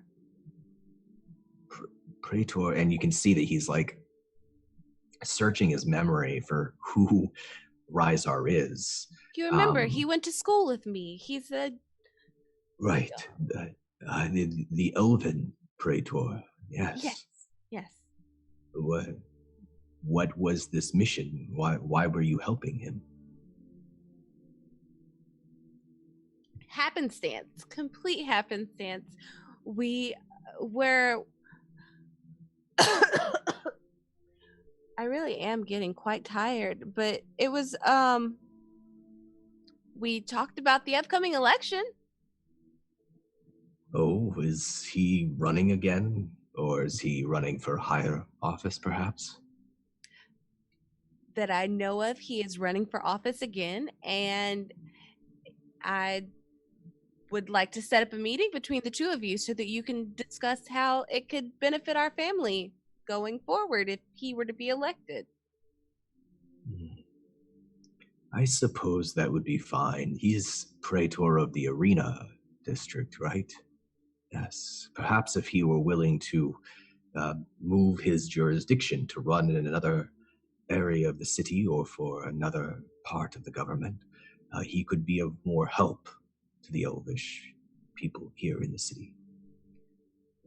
Be that as it may, it could also do for a good merger of our businesses, arenas, and we could offer beverage and drink. And I was just thinking about all of the different factors that play into it, and I think that if we work together, it could be mutually beneficial.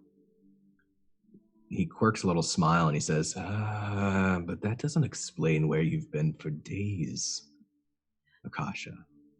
Grandfather, I am absolutely tired, and I really want to catch up and tell you about everything, but between diplomacy and I just am very, very, very tired. I just wanted to see your face and tell you that I've missed you, and I'm just so glad to see you.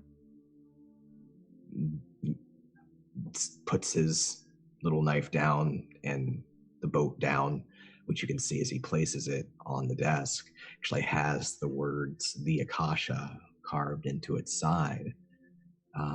He stands up, stretches his back. He's tall and proud, even in his old age or older, even for an elf, older. He still holds himself with pride once he's actually up on his feet. And he says, all right. I understand. We can catch up later. I'm glad you're home. I missed you. Come. And he holds out his arms for an embrace.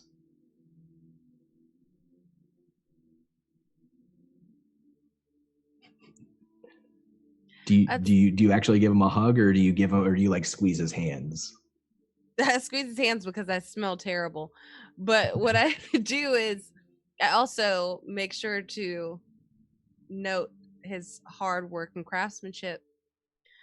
Grandfather, before I go to sleep, I just wanted to tell you that your rendering of the Akasha is just absolutely gorgeous, and it's going to look really great next time we go on a trip. I'd love to bring it with us on the boat. Oh, thank you. Of course. Have a good night. Have a good night, dear. I love you. I love you too. And what were you going to say?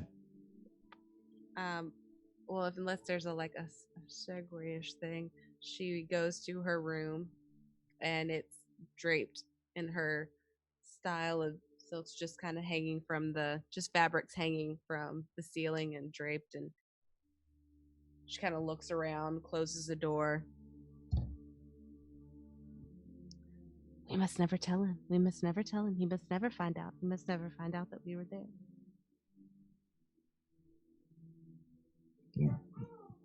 Whisper to your dolls. You can see moonlight spilling in through your bedroom window. Ristar, you return home. The long walk. It's been a lot of walking for you today. It has. Yeah. It really has. Knackered. And it's English for tired. It's significantly later than you anticipated originally getting back to meet with Van. As you reach your home, do you want to describe just what your home looks like on the outside? Yes. First, just on the off chance I pass any praetors or city guards or anything like that, I would sort of mention the den of snakes that I'm just leaving. I would say at some point you were able to talk to a city guard, say, like, get a message to the praetor of the harbor district, let them know what's going on. There's a ton of snakes. Oh, it's awful. No, really, it's like literal snakes. Yeah. And I kind of also want to sort of book a meeting to discuss just being a good copper, essentially, like the clues I saw, the broken dagger, the beggar bowls, that sort of stuff. But we could potentially do that off screen or something. Yeah. But yeah, so my house is in the Arena District. It is in the northwest of the Arena District, close to the, I believe, one and only city gate of Ballack. It's not at the gate, it's sort of block away. It's an old building. Local historians to the area may recognize it as a repossessed property from a criminal, a serial killer. It's something of a sort of imposing stone building, very solid walls, not fancy or posh or anything, but very secure. Yes, imposing stone, squat, solid. That's how I'd describe it. Probably, I would imagine, like, not remarkable in much except for that it's so secure. Yeah, maybe just a slight air of foreboding. Even from overhead, it's foreboding. And what's the plan as you approach your door? So I am approaching wary as ever, to nobles following me in the shadows of alleyways. And I look for the alleyway close by where I am told Van to go, to see if Van is there. And you see him step out, shivering a little bit from the alleyway, looking to you, unsure, but maybe partially relieved to see you at all. He kind of wraps the shawl that you gave him a little tighter around his shoulders. He looks around, expecting there to be other people with you, maybe this was a trap. And he just stands there, his eyes on you after a moment. Van, please accept my sincerest apologies. Events spiraled, and I was unable to get here any sooner. I believe you'll be missing this. By the way, it is not safe to go back to your tower. Ever, I'm afraid. However, I have this, which I believe is yours. And I pull out the corded bracelets. He looks down at the bracelets and reaches out and almost attempts to snatch them from your hand. I sort of, as he goes to snatch, I sort of pull slightly, but then give them to him. I don't make any attempt to prevent him taking them back.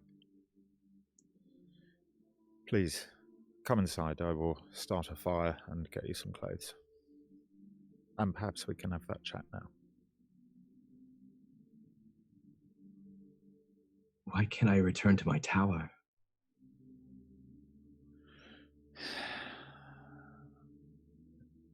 You are aware I am a praetor in the city. Yes. I was not alone. You, whatever the motivation, and I do believe you, however, whatever the motivation, sorcery cast on a patrician will mark you for death in the eyes of Caesar Andronicus. Your home, beautiful as it was, is no longer your home. It is seized, it is guarded. It will not be safe for you ever again. I am sorry for this. However, I believe this is your most valued possession. I'm sorry for your garden. It was truly beautiful. he folds the knotted cords up into the shawl so they're no longer visible, and says, "Oh, maybe you can take care of it. My flowers. Keep them blooming. They're special." Just took more of that inside, but maybe I can. Maybe I can. Please, will you come inside? I will not harm you. He leans away for a moment. Marilla, from the view of your blackbird overhead and perched, I think, probably on the top of this stone building, this secure building, you see these physical interactions, the knotted bracelet, the leaning away, and then the shifting back, the bowing of Van's head before he says, "All right, I guess I don't have another choice. I'll trust you." Thank you. As we go inside the door, at the doorway, I glance around to make sure no one's watching, that there's no lights on, and that no one can see what I'm doing in the doorway.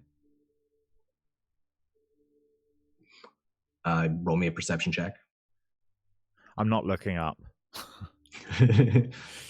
Not looking for blackbirds. Not looking for blackbirds in a black sky. And I guess if elves have got black and white vision, then I'm not seeing a blackbird in a night sky. It's a... Forgive me. Perception. It is a 13. Lucky for some, I keep getting 13s. No, it's later now, well past the prime hours, and you're out of the market area where things are busy, and out of the maze, you're in the arena precinct. This is the area of the city where people who work for the guilds work. They wake up early, and so it's a little quieter in this area. Nobody's in the shadows that you can see watching you, nobody noticing. One of the reasons I chose the house. And before closing the door, I would imagine in full sight of the blackbird, Ristar casts a spell on the threshold of the door and then pulls the door shut over it.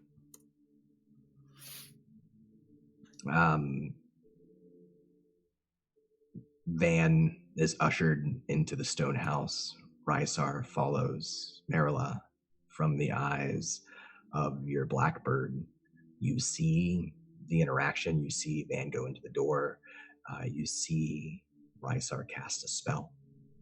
You see Ristar follow.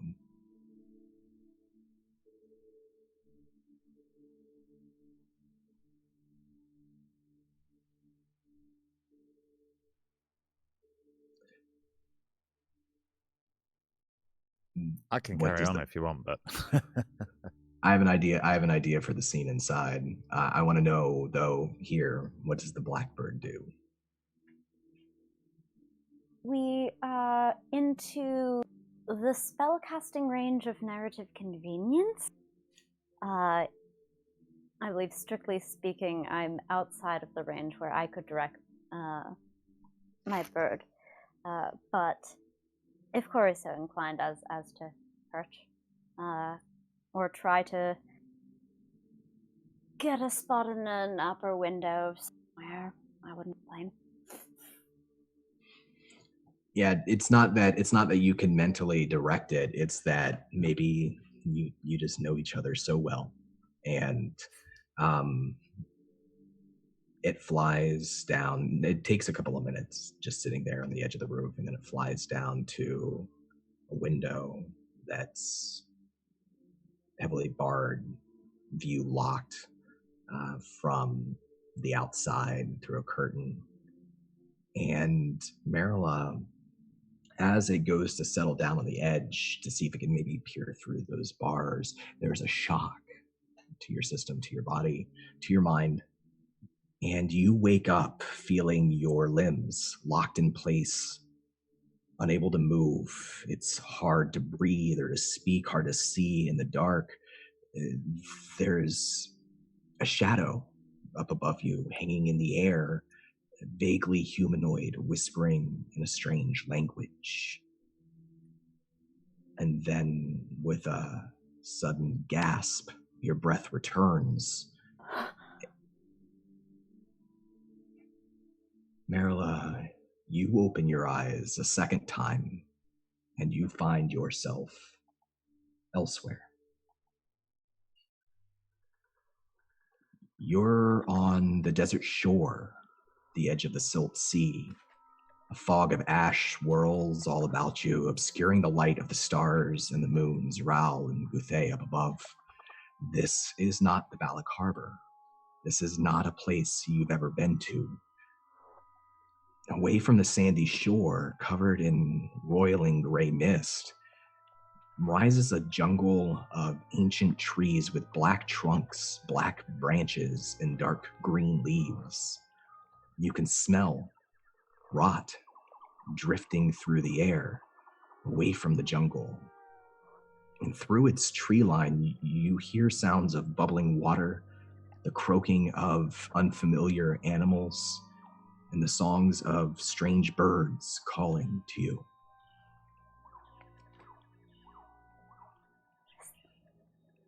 What is this?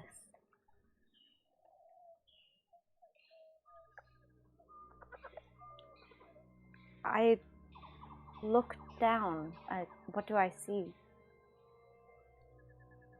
You see your hands, your clothes, just as they were before, clean.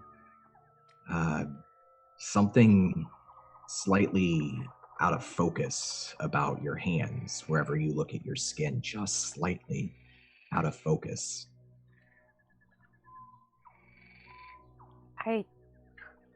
Instinctively, I just head toward the sound of that water. You begin to walk towards the tree line, towards the jungle, towards the smell and the sounds. And then in front of you, before you, the edge of that jungle, two other figures appear. Akasha, Kronkwall. In your sleep, your eyes open up. You see a dark shape up above you. You can't move your limbs. And then you take a breath, and your eyes open up again, and you stand there on the shore of the Silt Sea, at the edge of a strange, dark, black tree jungle. Meryl is there as well.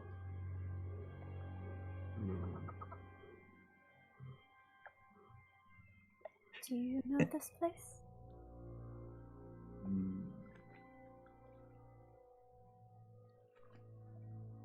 The three of you are looking around at each other. That is where we are going to end our tale for tonight.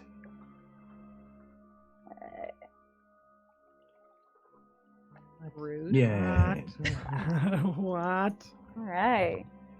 Trippy with it. What the Ristar? What the Ristar is going on? What the Ristar? That's our new hashtag for the show. What the Ristar? One of them. That's a good one. Perfect. Awesome. That is what we will find out next week. I think we're missing one of our cast members next week, so we'll have a little side adventure, and then we will find out what happens, what that conversation inside Ristar's house brings. I'm excited for that too.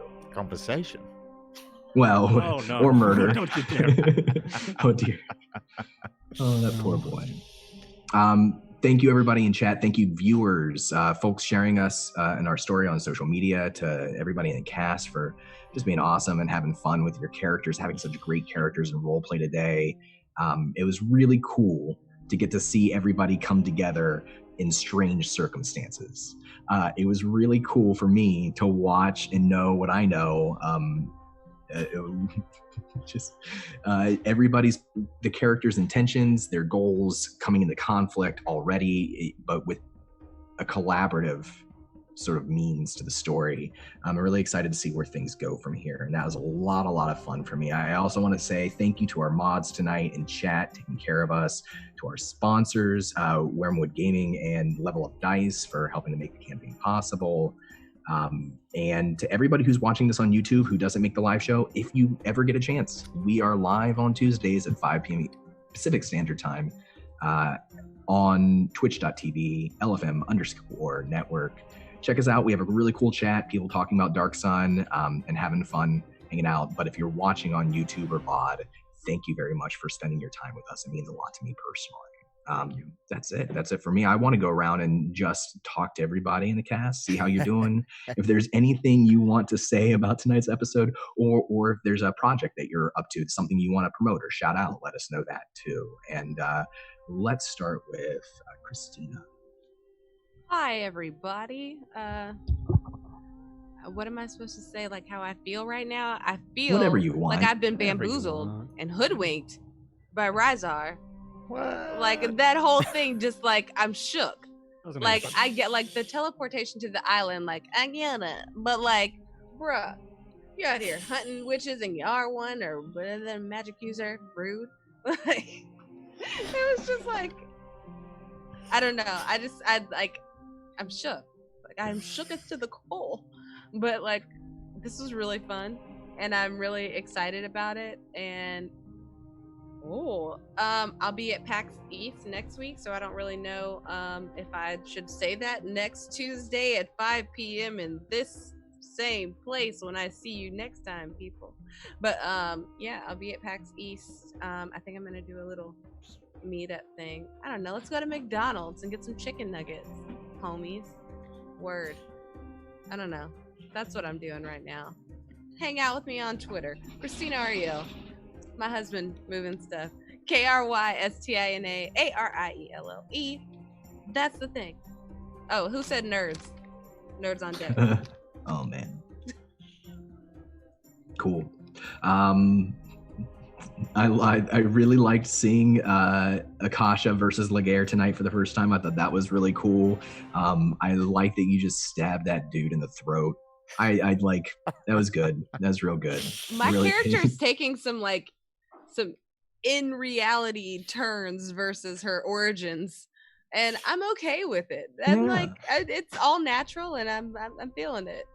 And this is for anybody who plays D&D or anything. You have an idea of your character before you play, and of course that's great. You can write pages of backstory, and of course that's great. But once you start playing, that's when you feel it, right? And things can change, and that's okay. Feel those things, listen to the people you're playing with, and you'll find the best story for yourself. You know, I think that's people awesome. In the throat, you know. Shank people, and that for me, that's the best. That's the best. I felt like you were gonna put me in battle, and I was like, I'm gonna use diplomacy, and if all else fails, shank.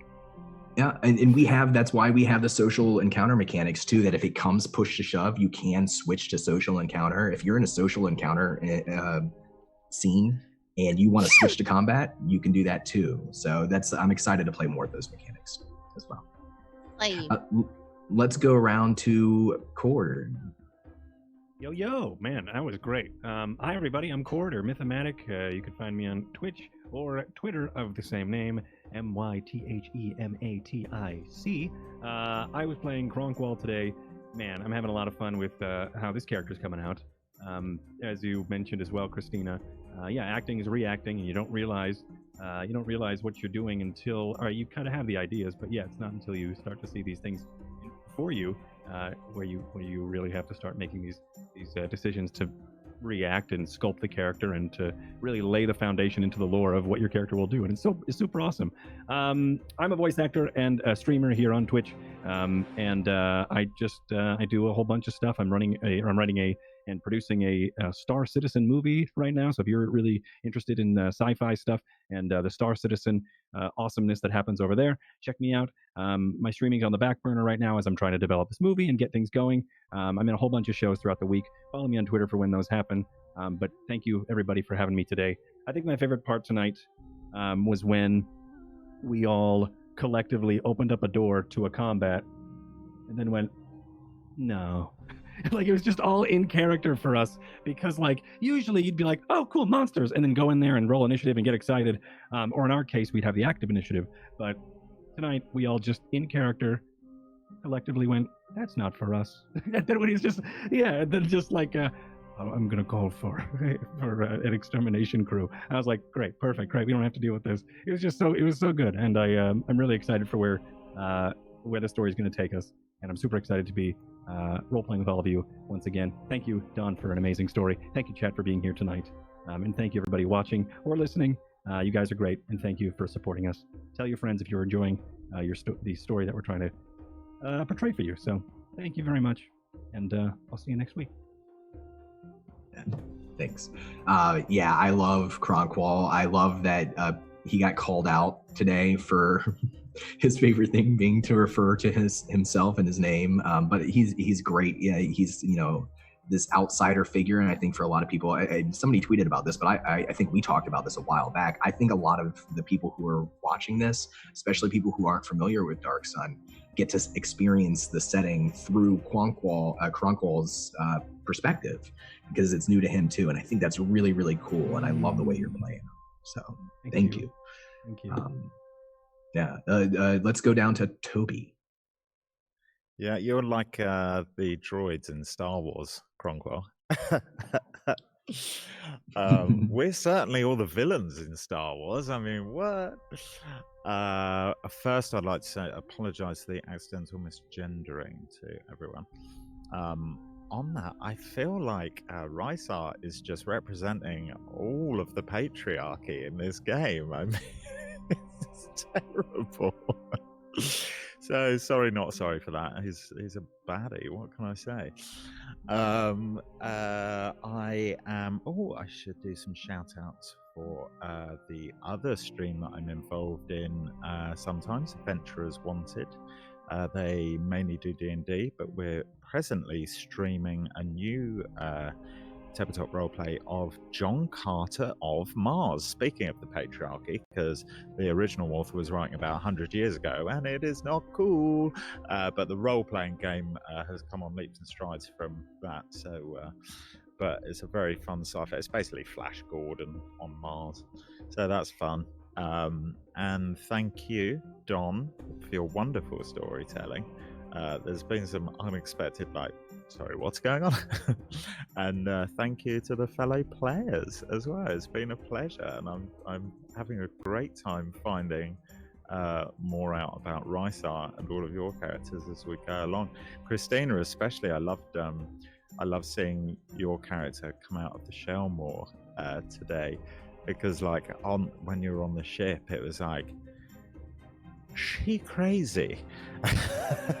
But now it's like, oh, really interesting. Like, I love it. And Marilla, it was great spending time with you as well. I just felt like, oh God, I'm this copper. I'm pleased we went to your estates. And it's like, and this is your world.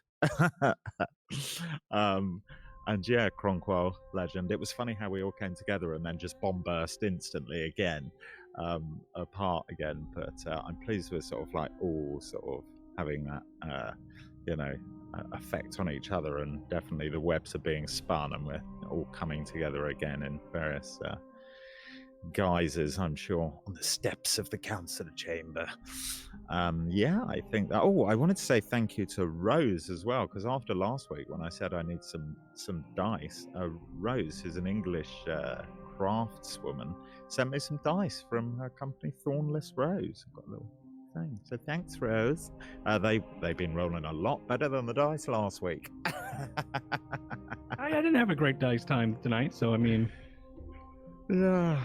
I'm pleased you were there to back me up, because Ristar is not. He's patriarchy. He's not alpha male patriarchy. He's definitely like, get the minions in, get the minions. So yeah, he's an arsehole. And I love that scene closing the door as well after casting the spell as well. It's like mic drop. Yeah, I can't wait to learn more about Ristar, all the characters too. I feel like I know some things, but things change, like we were talking about earlier. And there's things that I know that I don't know about your characters. And for me, being a DM, one of my very favorite things is to be surprised by my players. I love that when they do something I don't expect them to do, which happens all the time, and it's just the greatest feeling. I really, really enjoy it. Let's go over to Sam. Hello. Hi, I'm Sam. You can find me on Twitter at Tchaikovsky, ChaikovSky. And I'm on a bunch of things throughout the week. I'm a professional player, and you can find out more about all of those things on Twitter. But in particular, this Thursday, we are premiering the first episode of A Darkened Wish, the streaming tie-in to the official D&D comic by IDW. That'll be on twitch.tv/D&D, and I will be playing Aiden, a canon character from the comic. B. Dave Walters, who wrote the comic, will be running the game for the Uncommon Trust, and I'm very, very excited. So 5 to 7 PST, Twitch D&D channel. Come check us out. I'm very excited for that. This session, I appreciated. I just want to call out to all the dice out there. They did beautiful work. They were brave when they needed to be brave. They gave us some good 20s, but much more importantly, they failed when they needed to fail. Those 20s and 1s going back and forth just made me so happy. Nothing better than just Nat wanting a stealth check. Nothing better. Not a single thing. And the dice conspired as a result very nicely to make this coming together happen. That was honestly really organic from the choices that each player made. It just ended up steering into this mush of absolutely no conspiracy or lies. Why do people say nothing? Honestly, I don't get it. Do you get it, Dawn? I don't get it. Side note on mentioning A Darkened Wish. Happy birthday, B. Dave. Happy birthday, B. Dave! And Lee Travis. Happy birthday, guys. Undisputed Bear in the Valley. I think it's really cool. Everybody's up to a lot of amazing things. Please check these people out on social media. Give them a follow. If you don't watch their other shows, check them out. Tune in. Darkened Wish sounds amazing. I love the 2D20 system, the Modiphius system that you're using to play John Carter. It's a great system. And so that's really exciting. And I also love that like retro, like over the top sci-fi setting to it. It's such a cool setting. So please check these people out. Thank you all for being great players and throwing me curveballs and going with my curveballs and having fun. We're just getting started here. Thank you again, everybody in chat. I'm Jonathan Fry. I also do a bunch of stuff all over the place. This week I am finishing final manuscripts for upcoming adventures for Fallout 2D20. So I'm writing the adventures for the Fallout tabletop role-playing game that's coming out soon. I'm really excited about that because, like I said, I do love the system a lot. And on Friday, I've got my other show that I'm running right now, The Haunting of Seawall Orphanage, which is an original horror game that I wrote that's really focused on improv story building. So all the characters add to the world as they go. They get to introduce NPCs with each new scene or new storytelling tropes with each new scene. It's been a lot of fun so far, so I'm looking forward to that as well on Encounter Roleplay at 6 p.m. Eastern Standard Time. But that's it for me. Looking forward to next week and finding out what happens with all of our characters. You all take care of yourselves at home, and we'll see you again real soon. Have a good night.